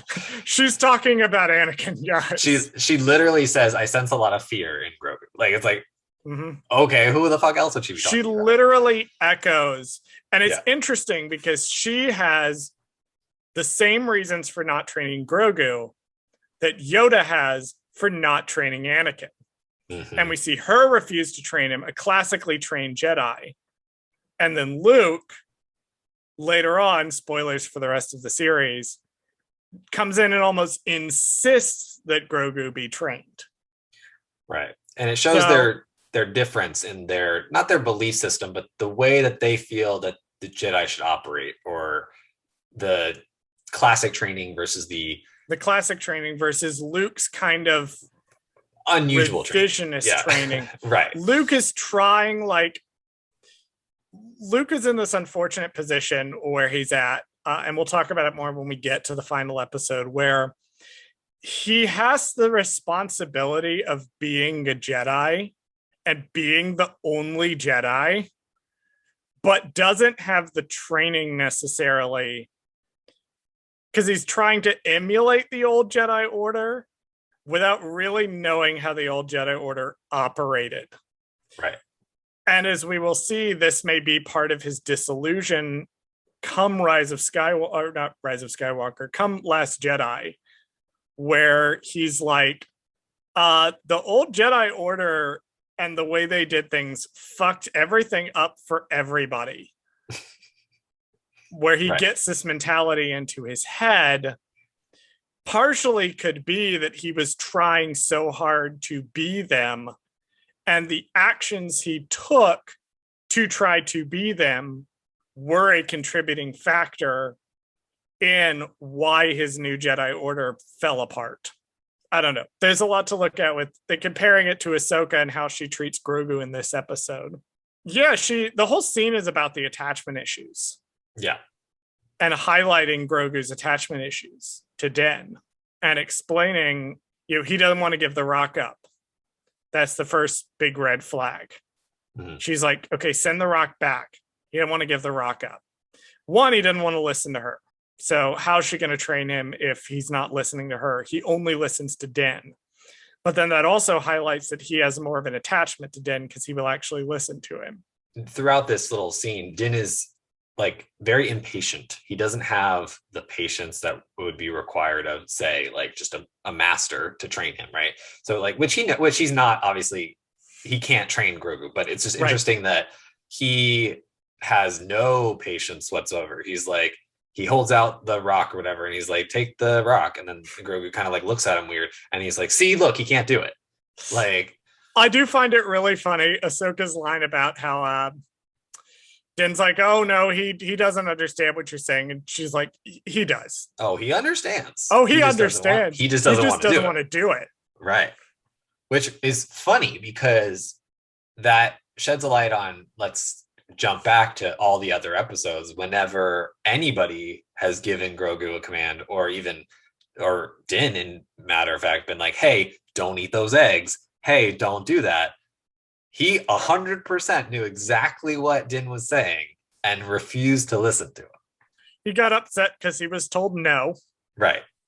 Yeah, speaking of good Ahsoka lines, her line, I like firsts because good or bad, they're always memorable, is such a fucking Ahsoka line. Yeah. So good. And Dawson's delivery of it is like channeling Ahsoka so well in this sequence.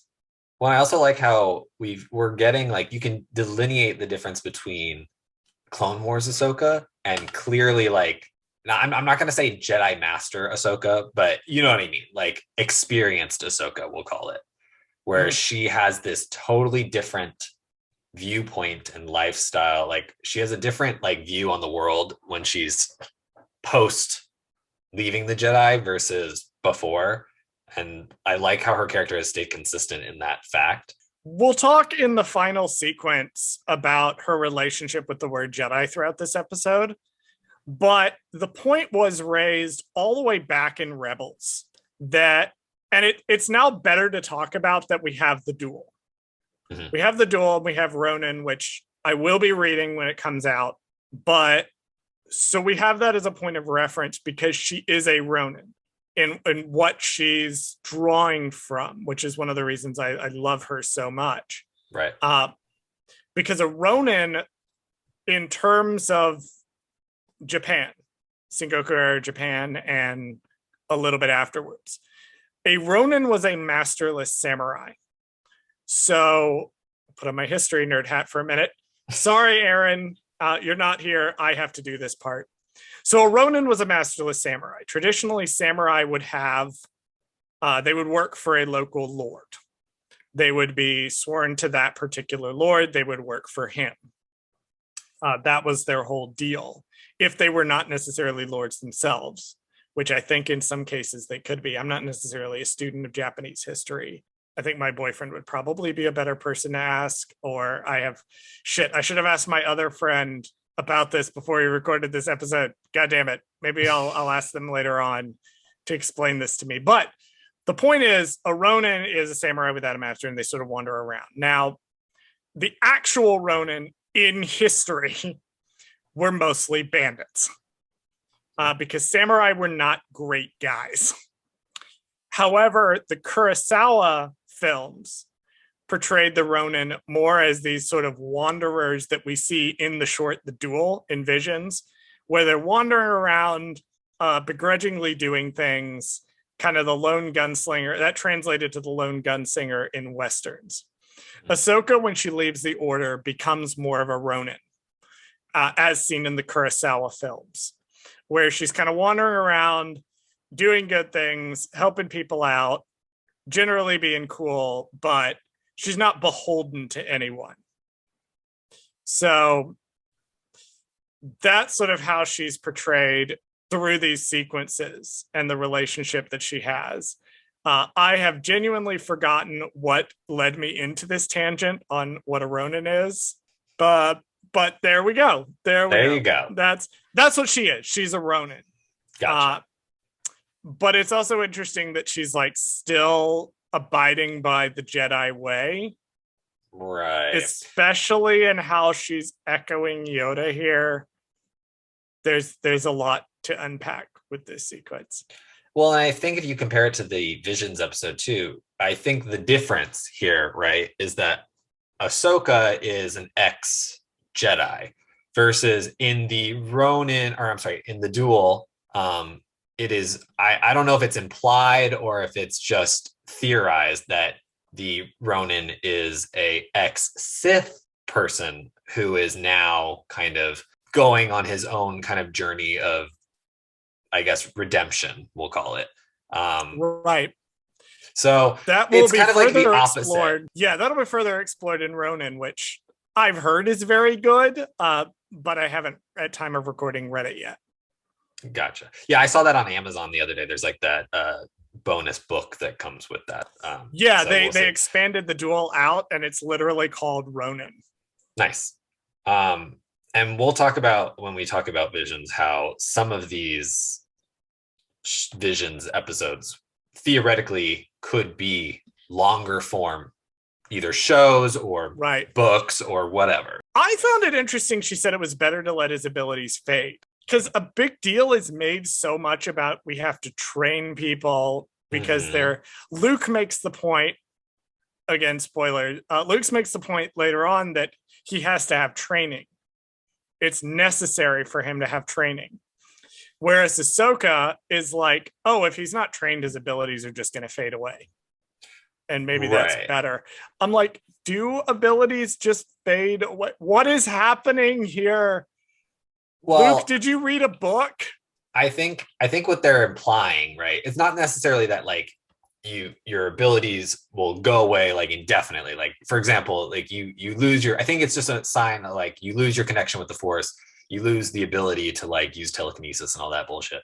So I think it's like the longer you don't, or if you don't train in the Force, you will just be a regular person. You might have a slight connection to the Force, like you might be able to feel things, or you might be able to whatever, but you won't be able to like heal people with the Force. You won't be able to use telekinesis. You won't be able to use your Jedi senses or whatever to like remember stuff or whatever. You know what I mean? Like you won't get visions. You won't do all that stuff. The Seekers are finite, so they can't get every person who's Force sensitive in the entire galaxy. There's all sorts of theories and things about like there's other people running around who clearly have the Force but just weren't trained. Jyn Erso's mom, Lyra Erso. That's a great example. Very strongly implied in the novel Catalyst to be at least slightly Force sensitive. Right. So there's also a theory that Han Solo is Force sensitive, and that's why he's such a good pilot. I don't agree with that theory, but it is worth bringing up. I don't like that one, but I like the idea that you theoretically in this universe, you can be Force sensitive, but if you're not properly trained, you're just an exemplary being. Like you can, you have some ability, but it's not like you're so hardcore trained that you can murder people all the time and like you can do stuff. Anakin, like if they had refused to train Anakin, or Anakin had never been found, he just probably would have been an unusually gifted pilot. Right. And that's what have ended up happening to him. Like his skills would have honed into that specifically. Mm-hmm. It raises a lot of questions about like what would have happened. What happens to people who are force sensitive but don't get found by the Seekers? Right. Like, do they wind up being, in fact, not to bang on about the High Republic again, but they do actually have a character named Zine in the High Republic Adventures who wasn't found by the Seekers because her group specifically that she lives with on her planet, they think the Force is bad. Oh, okay. They are anti the Force. And she is Force sensitive, but she's always had to hide it. So she was never found by the Seekers. When she makes friends with the Padawans of the Starhopper and they bring her back to Starlight Beacon, the Masters are like, well, she's too old to be trained as a Jedi, but we will let her hang out with the Jedi and do some basic training just to figure out how to basically use it, channel it, sort of, because it's manifesting in such a way. Like she stops a falling like chunk of the planet at one point. So she's clearly very powerful, just raw ability and connection to the Force. But so it's something that other media has explored, but not really in the visual media. Right. If you don't read the books or the comics, you really haven't seen instances of Force sensitive people. Unfortunately for Bradley, who doesn't know how to read, he's missing out on all this. So I have to patiently explain it to him later. It's okay. He has way more of a social life than I do. The last note that I do have before we move on to the next scene is I find this episode makes a big deal about exact words. You need to read the terms of the contract, hire a lawyer, because what he says is not, I will do it. I will help you if you train Grogu. He says, I will help you if you make sure that he is trained. And she's like, okay, scrutinize that contract a little bit better, Den. Maybe get a lawyer to draft it for you, because she's ultimately going to use that to get out of training him. As Ahsoka begins her attempt to take down the magistrate with the help of Mando, they defeat some mercenaries and assassin droids. Ahsoka begins her duel with the magistrate and successfully disarms her. Meanwhile, Mando also has a showdown with Lang, ending with the Mando's quick draw. After the fights, Tano demands that Elspeth give up the information on the whereabouts of her master. So the A35 or A350 rifles that Mando mentions, not a reference, but I did find it interesting that A300s were used on Scarif. So the rebels were using precursors to this type of rifle.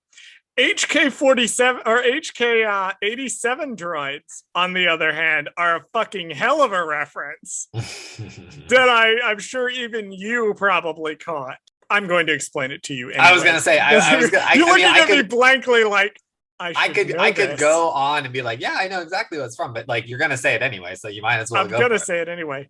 HK-87 droids are a very obvious reference to the HK series assassin droids from Knights of the Old Republic, and in particular, HK-47, the best character in those games. Assassin droids, I did some research. This is the first canon, I think, HK units that we've seen. So this is the recanonization, although assassin droids are very prevalent throughout Star Wars. They come in a lot of different forms. 000 from the Dr. Aphra comics counts as an assassin droid, as well as BT from those same comics. We see assassin droids used in Attack of the Clones by Zam Wessel. IG-88 and IG-11 are both assassin droids. So assassin droids are a big thing, but this is the first HK droids. Now, this is what does constitute an Easter egg. Okay. Because painted on the side of the HK-87 droids' heads is the emblem of the 7th Fleet. And if you know about the 7th Fleet, you immediately figured out who Morgan Elsbeth was working for. If not, they will tell you later on in the series. Right. But that is an actual Easter egg that you can see the logo of the 7th Fleet on their heads. Okay. See, I didn't catch that because I wasn't like super fine combing, like other people who watched this show. You can say me. You can just say me. But no, but that is an Easter egg because that did reward people who watched Rebels and stuff who were like, I know what that is. That's the Seventh Fleet logo under the command of a certain Grand Admiral. I think it's worth noting too that in the beginning of the episode, she says, tell me, where's your master? Who's your master? And then they keep bringing it up, but like we never really know who she's talking about until the very end. I thought it was for Palpatine initially. Really? Either Palpatine or Snoke. We will also cover that this is not the first Snoke theory I had about Mando season 2 that turned out to be wrong. Right. But I had thought that it was leading to like a Snoke, because what's going on is whoever she's working for, they are building a fleet. She was a shipbuilder. Gotcha. During the time of the Empire. She stripped worlds bare and constructed fleet ships for the Imperial Starfleet. They specifically mentioned the Imperial Starfleet, which is a term that somewhat fell out of favor in Legends, but canon has used several times to refer to the actual fleet of ships that they have. So whoever it is that she's working for, we will find out later in the episode, is constructing a fleet, which I thought might be the fleet on Exegol, but I guess not. I guess that fleet was constructed prior to this. I don't know. So that's what's an interesting thing with the HK droids. Bradley, you will learn all about HK-47 when you play Knights of the Old Republic for the Switch. Great. Which is coming out. Wait. You will learn why he is the best character in those games. I love the bit where Jen's like, oh, a Jedi and a Mandalorian working together. They'd never see it coming. And I'm like, at the end of the first season, he thinks they're like a race. Yeah. Like he doesn't understand that they're like an order. He just knows they're like the natural enemy of the Mandalorians. So I just thought about that. So up until this point, did he think that all Jedi look like Grogu? I think so. I think the implication is at the end of the first season, he thought that all Jedi look like Grogu. That's fucking hilarious. Just to point out, I think that's like really he funny. assumed that there was going to be like a planet full of little Grogus running over. And like somehow they all like hated Mandalorians. Like so all little baby Grogus running around were all like, ew, I hate Boba Fett. Like So I found it super interesting that Ahsoka does a move where she pulls the blaster out of the guy's hand with the Force, which is an exact move that we've seen Vader do in Rogue One. But then she lets the guy go. Right. Whereas Vader, when he pulled the blasters away from the rebels, he just murdered them all. To bring up that not murder, but she does technically destroy the bell or whatever it is that they use to sound the alarm. God, and that's such a fucking cool shot when she's standing there and it's in two pieces and she's just kind of like, honestly, icon, legend. And I don't mean to jump ahead, but there's a scene at the very, very, very, very, very end where Ahsoka and then the new mayor of the town guy, they're just kind of walking back into the town together. And I thought this would have been a perfect part where Ahsoka would have been like, sorry about your bell. Like, you know what I mean? Like, because it's his town back, or like he either gets it back or he's now the appointed mayor. I just found it funny. Like, governor. He's the governor. I kind of wanted her to say like, hey, sorry about your antique bell that I destroyed. Like, that's clearly like, an heirloom to the city or something. Like, oh my goodness. I thought it was interesting that they pulled a reverse of the usual trick. So you would expect that the plan is going to be Mando comes back and makes it look like he killed her. And she pops out of somewhere. She uses the distraction to get in. But they actually pull the reverse of that, where she walks in and makes it look like she killed him so that he can get the drop on them. And she like lures the guards away so that Mando can free the guys in the cages. I thought that was interesting that that's a reverse of what we expect. Right. From this plan. I also thought it was funny that she had the high ground for most of the fight. Yes. Proving that she's superior to Anakin in every way. I did like that. She immediately went to the high ground. Anakin, take notes. That would be Obi-Wan's influence on her. Did you catch the Loth cat? Yes. Well, I was just looking. I'm just looking it up because I was trying to see like, is this a Loth cat? And apparently, Loth cat is a subspecies of the actual cat that it is, which is called it's like a Tuca cat. Tuca cat. So yes. Technically, yes. this is just a Tuca cat. Yes. Because Loth cats I'm are so good only on and Lothal. I'm so good and clever and. Well, I think the difference is shit. the one that we see in the Sanctuary episode is actually colored like a Loth cat. So theoretically, it was brought from Lothal versus this one. I think is a little darker. So just a regular Tuca cat that just happens to be. I'm just not shocked that it's in a Dave Filoni episode. I'm just like, I wish we would see more of them actually because I love them. And I kind of want. It's one of Dave Filoni's signatures. The Loth cat will be in here somewhere, right? And I love seeing them live action because they're adorable and they're like their proportions are wrong. Like their heads like giant and then their arms are skinny. Like I love the proportions. Like I think they look so much cuter in like live action than they do like when they're like in the cartoons. So I want to see more. So hopefully, that's literally the only note I have for all these action sequences is, look, there's a Loth cat. That's okay. I have tons of notes. I have a fuckload of notes. So good. We're good. We're good on that. I got the notes covered.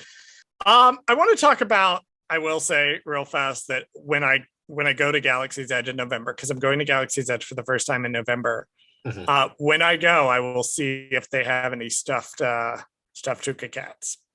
They probably will. There. Well, you got to take a picture of the one that's sleeping inside one of the gift shops. We will thoroughly document for our social media. Yeah. We're going to do, without wishing to reveal what our catalog for the rest of the year is, we will do a full episode on my visit to Galaxy's Edge. Nice. We have already put that on the calendar. I fucking love the shot where she like pops up behind them and draws the lightsabers, but she like does it in such a way that it looks like they're like being drawn from a hilt, like from each other, where she's behind them and like she pulls them apart and it looks like they're drawing out of each other. It's just such a fucking cool and inventive shot. So correct me if I'm wrong. We've seen this before though, right? This is like her signature move. Mm-hmm. It's one of her signature moves, okay. But it's so cool to see in live action. Right. And then we'll talk about a little bit later. I don't have it noted, but I do want to talk about, I'll talk about it here, I guess. Okay. One of the turning points in the duel is she actually flips her lightsaber around. Mm-hmm. So she's holding them she's holding them quote unquote up. And there's a whole big thing of her in the Clone Wars and particularly in the Forces of Destiny short about her accepting that she's at her best when she fights her particular way. And it's holding one of the lightsabers in a reverse position. Right. And when she loses one of the lightsabers in the duel, she actually turns the other one around to the reverse position. And you can feel a tangible change when she does this. Right. But and I remember looking this up too, because this particular one is called her Shoto lightsaber, which is just means short. Yes. It's another Japanese influence that a lot of times samurai would carry around their main blade, and then they have a shorter Shoto blade that they would carry around with them. It's worth noting that the only other person I think that they talk about, or at least show in the series itself, would be Yoda has his regular lightsaber. His regular lightsaber is a Shoto lightsaber because he's so small. Right. I want to talk about how Dave Filoni does lightsaber duels. Mm-hmm. Because this one's really interesting. We're not going to dissect every fucking minute of this duel. Right. Because we're literally sitting at unedited, including breaks that we took, we're sitting at 2 hours and 14 minutes by the time we got to this. Okay. But I think it's interesting that when he does a duel and it's a very meaningful duel like this one, sometimes he will do this thing where the negative space in the duel is the tension is from there. So the way that this duel is when the shots are on Elspeth and Ahsoka, a lot of it is them sizing each other up and kind of pausing and seeing who's going to strike first. Who's going to strike next? What are they going to do? When we cut out to Lang and Mando outside, we can hear the duel taking place in the background. So we see a lot of the between sizing each other up, but we jump away for a lot of the duel. It's very Return of the Jedi to me. Mm-hmm. Like when the duel starts between Luke and Vader, it cuts away and it cuts back, and they've been dueling for indeterminate amount of time. And they don't show a lot of the duel on camera. They show a lot of the talking in between the fight. Well, I also think that part with Lang is funny too, because like he's just sitting there listening. He's just kind of like, all right, who's winning? Who's losing right now? I hear they're having like a spectator duel. Yeah, they're like, I have a lot of cling clang. I hear it.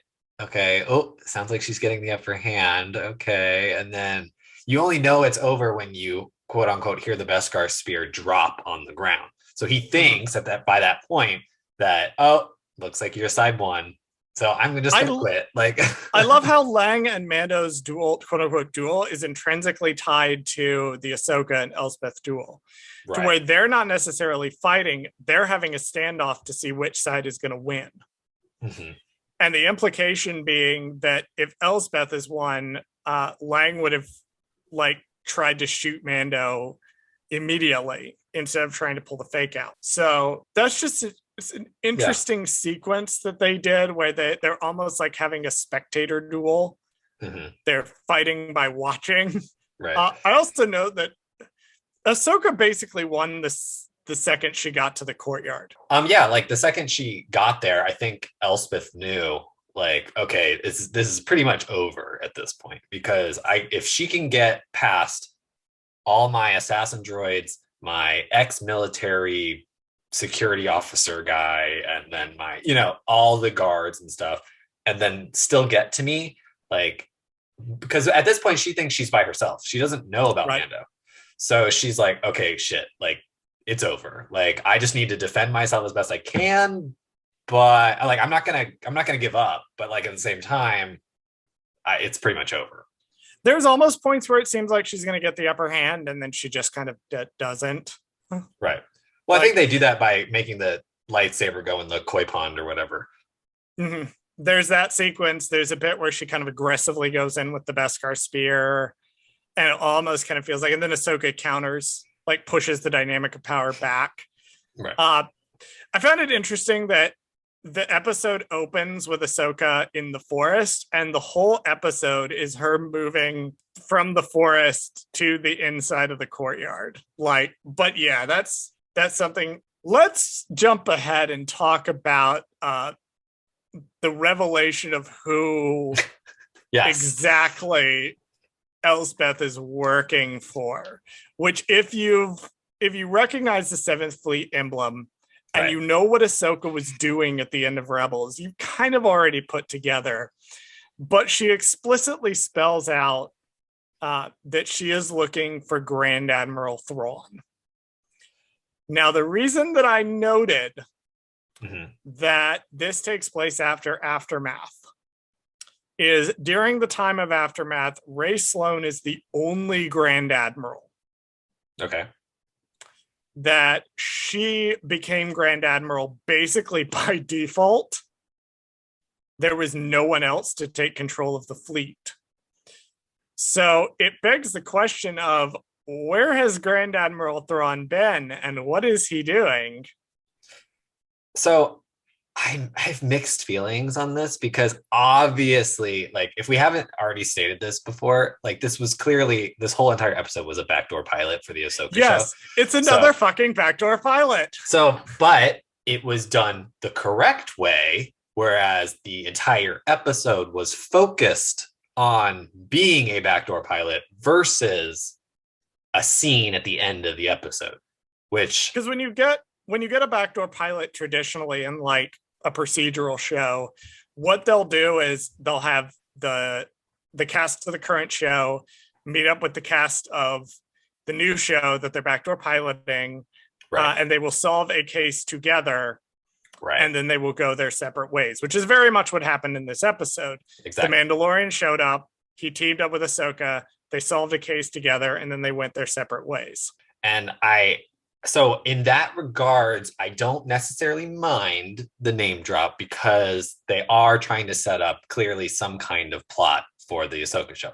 However, I think that would have been served better if they had hinted that it was Grand Admiral Thrawn, like not explicitly saying his name, but like I don't know if there was any other way to do it, but I just kind of almost feel like I wanted them to make it so that you had people on Reddit and Twitter and all that stuff be like, oh, she's fucking talking about Thrawn. Like, that's going to be Thrawn. I mean, they did that anyway, but like in a way that we weren't, and these things, there was no these things confirmation. fucking exploded. Right. Well, I also said at the outset, 100,000 years ago when we started recording this episode, I said the one thing that I would have changed was I would have removed this line. And I would have left it ambiguous, using the 7th Fleet logo and the fact that she's a shipbuilder. Right. I would have left it ambiguous. But I get it. You have to spell it out for the audience explicitly because it is important for the Ahsoka show, knowing going into it, if you didn't watch Rebels, that she's looking for Grand Admiral Thrawn. It's interesting because it feels like with this and The Mandalorian that they're building up to their own kind of Thrawn trilogy where he comes back. So in the Thrawn trilogy, he like builds a fleet and attacks the New Republic, and they have to beat him, and it's a whole thing. I feel like they're gonna kind of do that again. That's what this whole thing is building up to. That Thrawn is out here. He doesn't know about the First Order. He's doing his own thing. He's kind of making his own First Order.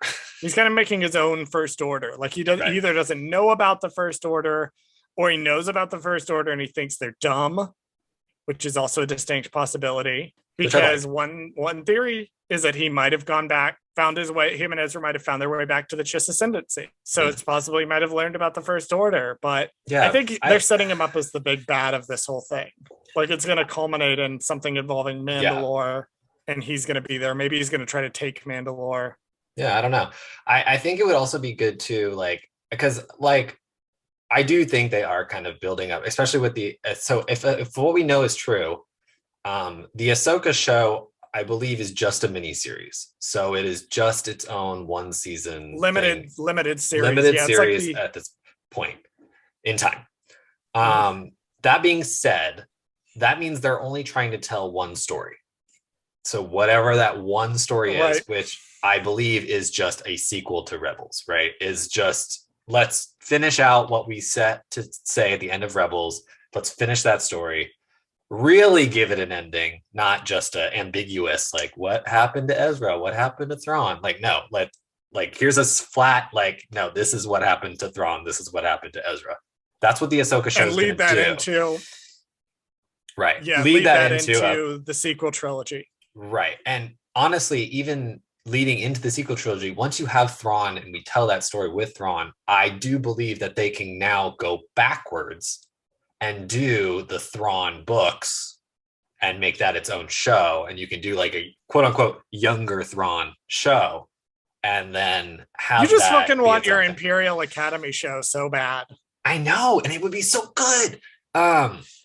Because it truly, no, I mean, especially if you have all these really cool characters that they have established that are in the Empire and give them like space to breathe and like, everybody loves villains, right? But if you take villains and you make them likable, then they're even better. I think that's like one of my favorite things that people do in any kind of fiction or TV or anything. It's like, for example, the Cruella movie. You take a character who is originally a villain and then you make them the hero of your story. That's when it's a good story. So I think with Thrawn, so far he hasn't been the quote unquote hero of the story. He's just a villain, and I want to see him as the hero. He has, the books, there's an interesting thing with Thrawn, and the folks over that do Rupalp's Pod Race, they touch on this a lot more than we do, because a lot of them have read the Thrawn books. Right. And a lot of them are super well versed in the whole Thrawn thing. But I've also read the first 3. I haven't read any of the Just Ascendancy books. But there's actually some debate about the portrayal of Thrawn in Rebels versus his portrayal in the books. In Rebels, he is just an out and out villain. Right. He is a villain in that story. Whereas the novels portray him as being more of an anti-hero. Yeah. So he is a fascist who does believe in like preemptive strikes, but he is portrayed as being a little more sympathetic and a little more understandable in the books. So now I have my own takes on his characterization, but it is something that has made him very memorable and very liked, because even if you look at Legends, people forget this. He very much was a villain in the Thrawn trilogy, the original. Gotcha. Yes, he wasn't just going around murdering his guys, but that was supposed to make him scarier, not more sympathetic, because he was competent. Right. He didn't have the problems. The idea was, we have this new villain to face. By the way, he's a different type of villain from the ones that we saw in the films, where he's actually competent and he treats his men well. He uses them to the best of their potential. That's supposed to make him scarier. He oppresses the Nogri and continues the lies that the Empire told them. He does bad things throughout the Thrawn trilogy. But when you go back and like look at some of the prequels, like Outbound Flight, he's portrayed much more sympathetically in Outbound Flight than he is in the Thrawn trilogy. So you even kind of saw that. So there's always been sort of a disconnect when we talk about this character of sometimes he is an out and out villain. Sometimes he's more sympathetic. It's interesting that they've chosen him to kind of be the villain of this era. Yeah. And I think it's because, well, one, he is, like you said, he's just a memorable character. And I know you hate this, but he is essentially that save the cat villain or character, whereas you give him a limp and an eye patch. He is blue. So he's already like a thing that distinguishes him from all the other characters. He's blue. He's got blue skin and red eyes. So he's already memorable. Visual design. Right. So visually, he's already memorable. Like there's nothing that's like, oh, he's just another Imperial officer. Like he's not just some white guy who's like walking around. So he's already, because that's all the Imperial officer, at least in Legends. We will clarify. Right. In Legends, other than like one case in Admiral Dala, they were basically all white guys. Right. And, yeah. Canon has given us a little more diversity in the Imperials. Now they let ladies be Imperial officers. Yes. Congratulations. The LGBTs and the ladies and the not white people can also be space fascists. Of course. Equal rights. Yeah. Although I have said before, I do like how both the Resistance and First Order in the sequels are fully integrated. We see people of multiple genders and multiple races portrayed. Right. Although I will say they don't have any alien people in First Order, right? There's no, I don't think there is.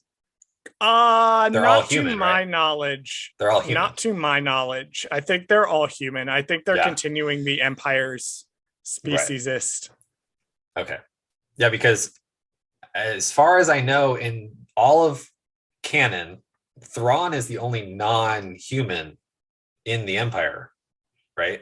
Correct. And this was a big deal in Legends too. Right. But and I just reread the Thrawn comic. Like he faces a lot of alienist discrimination and racism because of he's not human. Right. So we see this a lot in, like, especially in his Imperial Academy days. But continuing on, he has to face that on his journey up to become a Grand Admiral.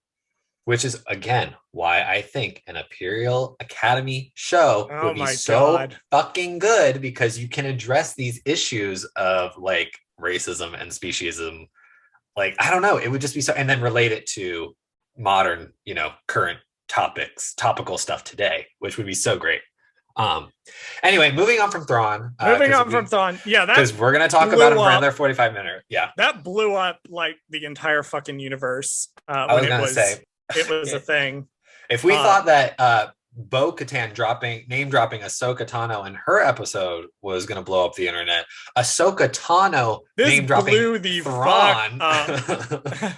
This blew the fuck up. Oh my God. They really wanted moving to on. Moving on. Yeah, to let's move something on. else. After the defeat of the magistrate, Ahsoka presents Din with the Beskar spear on behalf of returning it to its rightful people. Later, she reminds Din that he is like a father to Grogu and refuses to train him, but tells him to take the child to the Seeing Stone on Tython, where other Jedi may come looking for him. The ship takes off and departs Corvus as we see Ahsoka walk off into the distance into her own miniseries. So I did check. The Beskar spear is not the same spear that your favorite character from the sequel trilogy, Captain Phasma, uses. Damn. At least as far as I can tell, it's not the same spear. That would be Hers interesting. is made of Quicksilver, but I think it would be interesting if they retconned it into being the same spear. I think it would be, well, at least I think it would be more interesting, because then it's that whole, Luke's lightsaber journey. Like, how did it get there? You know what I mean? So it would be interesting to see how Phasma comes across the Beskar spear if they went that direction. Yes. How did she get it? Right. Did that tie into, did the First Order get it from Mandalore somehow? So right. I think they should retcon it to being the same spear. I 100% think they should do that. I loved the bit where Din was like, it's time to go, time to say goodbye. And I'm like, bitch, you're on episode 5 of 8. That kid is not going anywhere. Right. Like, calm down, sir. Check the episode listing. Ahsoka mentions the planet Tython. Mm-hmm. Now, it's sort of split Tython up, and I'll talk about where Tython comes now, and then I'll talk about why Tython's portrayal was controversial amongst fans of multiple canon media. Tython was in a fucking episode filled with name drops. Tython was one of the most exciting for people who were fans of Legends. In Legends, Tython was the original birthplace of the Jedi Order.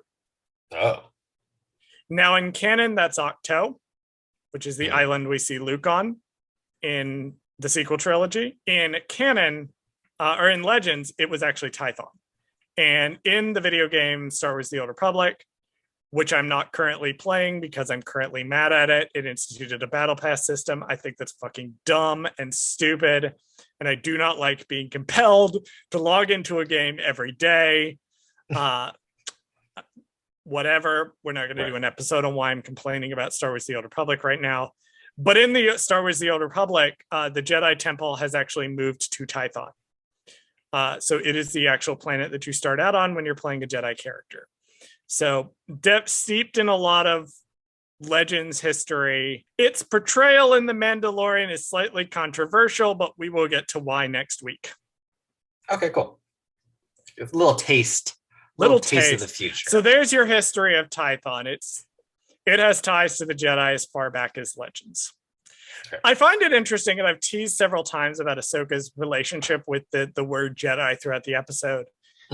Several people identify her as a Jedi, but it's noted that despite the episode being called The Jedi, Ahsoka never refers to herself as a Jedi, nor does she seem to identify with that or respond favorably when people refer to her as one. So when she says, with that whole exact words thing, that a Jedi will come looking for him, but there's not that many Jedi left, it's very clear that she does not consider herself one still to this day. Right. She's still that just Force user category. Like Mhm. she doesn't see herself, because really the only person who refers to her as a Jedi is Elspeth in the Elspeth episode. refers to her as a Jedi, and then Den kind of treats her like one. I don't know if he refers to Right. her as one.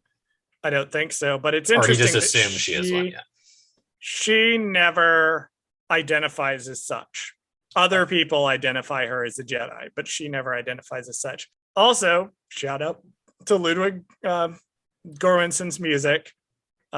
He works the Ahsoka theme into this scene as well. Nice. The last thing I want to bring up is there's some neat concept art at the end of this episode. There's a piece of concept art with Ahsoka. Rather than using the white lightsaber, she's using one blue and one red lightsaber. Oh, interesting. I thought that was an interesting piece of concept art. Now, in the episode, she's using the white lightsabers for Rebels. Right. But in this episode, we see some concept art of her using one of each, which is interesting. We also see one that looks like Grogu either making some plants grow or communicating with plants. Interesting. I don't know what that is. And then there's also a piece of concept art where she appears to be wearing the Ahsoka the White robe. Right. I saw that one. And I thought that was because that's I think depicting the scene where she's talking to him telepathically. Yes. So I liked that because I was like, oh, we kind of didn't really get to see that. I wanted to see, because that's the last time we see her in well, I guess technically the last time we see her is in the last season of Clone Wars, but Rebels. well, I know, but I'm saying in right. terms of timeline wise in the real world, the last time we see her is in right. Well, no, this is the last time we see her. Clone Wars came out before this. Oh, that's what I mean the white. The last time we see her in the white is actually in the end of Rebels, correct? Not correct. The end of Clone Wars. At the end of Clone Wars, we see her in kind of a brown-ish like outfit that she wears in this episode, I think. Okay. I think it's the thing that Den destroys with the flamethrower. Her like weird cloak thing that she has on. Her like cloak thing. Gotcha. Okay. Well, I'm sad we didn't get to, have, Ahsoka the White holding out for the Ahsoka series. Right. Ahsoka the White, let's go. Yeah, she didn't have her little staff or whatever she has in the end of Rebels, but yeah, episode ranking. Let's get into that. So you said this was your top. Yes. So currently my ranking is number 5, The Jedi. And then, episode 5, The Jedi. Then right. Episode 3, The Heiress. Episode 1, the Marshal. 2, The Passenger, and finally 4, The Siege. So again, I have the same exact ranking, which is funny that we are so in sync on this season. Sync on the what we consider either not necessarily good episodes, but what we consider the correct order of how we determine whatever is good. It's also worth noting that our top 4 episodes are the ones all named after ancillary characters, not just a random event. Again, that is interesting. Maybe we like it best when the Mandalorian is involved in someone else's story. But that's why I'm thinking that if this next season is the last season, I'm not going to be as heartbroken that the show's over, because it's going to be delving more into other characters getting their own TV shows, which are more I don't want to say more interesting, because Din's story is very interesting. I just think that Bo-Katan's story is more. I want to know more about Bo-Katan's story. I want to know more about Ahsoka's story. I want to know more about the Marshal's story. You know what I mean? There's other. I love. Well, you can always read Aftermath, the Aftermath trilogy. Life will I do that. But that's again why I'm very excited for Book of Boba coming up. Not because it's about Boba Fett, but because you have characters like Fennec Shand in the show that we're going to get more about, because when we were talking about Fennec showing up in Bad Batch, we got to see more of her and be hey, or get to theorize more about her story and more about her. So I'm kind of hoping that Book of Boba especially, expands on that. And I hope that these future shows that they plan on doing about these secondary characters really like expand for us, like, and just really get to get in there with them, you know? Yeah, and it's nice that they've sort of picked this time period kind of after the Battle of Jakku, but before the Resistance stuff really kicks up. Mm-hmm. So they've picked this very nice unexplored time period to say we really didn't know what was happening a lot during this time, and a lot can happen in 10 years. Right. So I am interested to see Book of Boba Fett poster and release date. This was some news we didn't cover. Book of Boba poster, release date, and synopsis all dropped at time of recording it this week. And I commented on it on both Facebook and Twitter. I said something like, I'm opposed to the concept of this show, but I could not be more hyped for this show. Right. And part of the reason that I am hyped is exactly what you said. I'm looking forward to seeing more of this time period explored and see what's going on with the criminal. It's interesting because you look at the different shows that they said. Mandalorian deals with the Mandalorians. Ahsoka deals with the kind of Jedi mystical stuff. Book of Boba is going to deal with the criminal underworld. And then Rangers of the New Republic was supposed to deal with the New Republic. Right. Whether or not that'll happen or whether or not they'll retool that in some form, hard to say. But it was different aspects of this all kind of looking like it was going to culminate in this major event that they're planning for. So as far as backdoor pilots go, this was a really good one. Right. It definitely, like, when they announced the Ahsoka series, I was able to draw from my positive experiences watching this episode and go, yeah, I could watch a whole series of that, or a limited series of that. Final thoughts. I think that it took a second for people to get used to Ahsoka not being Ashley Eckstein, but now that we've gotten to see Rosario Dawson in the role for at least 30 minutes at a time, you know what I mean? Versus just rumors floating around of her name as being the casting person. It's easier to accept the person as the role if you can visually see them doing it. And so I think that now that we've seen her, we've gotten to be with this character for the past 30 to 40 minutes or so, I'm happy with the choice of casting. I'm happy with the appearance, the costume, the live action take on it. I'm really excited to see other cartoon, Dave Filoni characters appear. Between this and Bo-Katan, it's just an exciting time for characters to make their transition over. And so I'll be curious to see what they do with Grand Admiral Thrawn, and with if the rumors are to be believed, Ezra as well coming into live action. I would like that. My one last note though is that we talked about like the one thing that you would change about them name dropping Grand Admiral Thrawn. I think the way you could have circumvented that was have some kind of like we did in the last episode, or the Siege episode, where you have you have Dr. Pershing doing like a voicemail essentially, right? On a hologram. Theoretically, they could have done a hologram of Grand Admiral Thrawn from behind. Like, we don't see his face, we just see the silhouette of him, and we know that it's him. And then we can have the voice actor speaking as him, so we know that it's him even more so. And then I don't know if they cast him.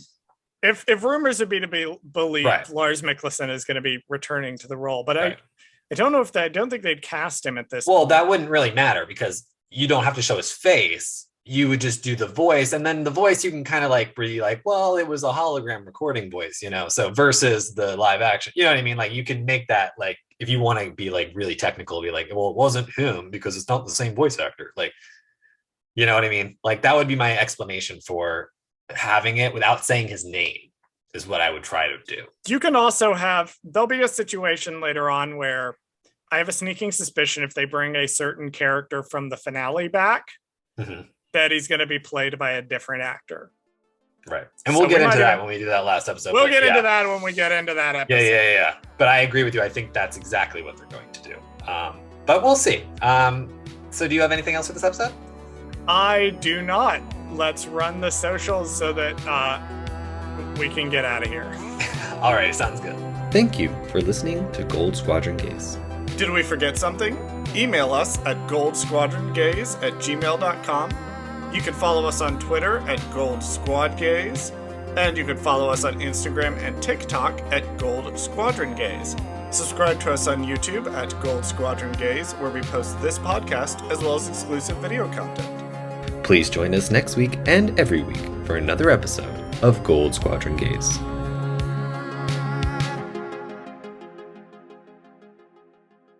With the help of Mando, they take down... See, why did I say take down twice? God damn it. Okay, hold on. As Ahsoka begins her attempt to take down the magistrate, the group... God damn it. Okay, hold on one second. I had it right. You have one job, Bradley. I know. I hate when I do this. Hold on.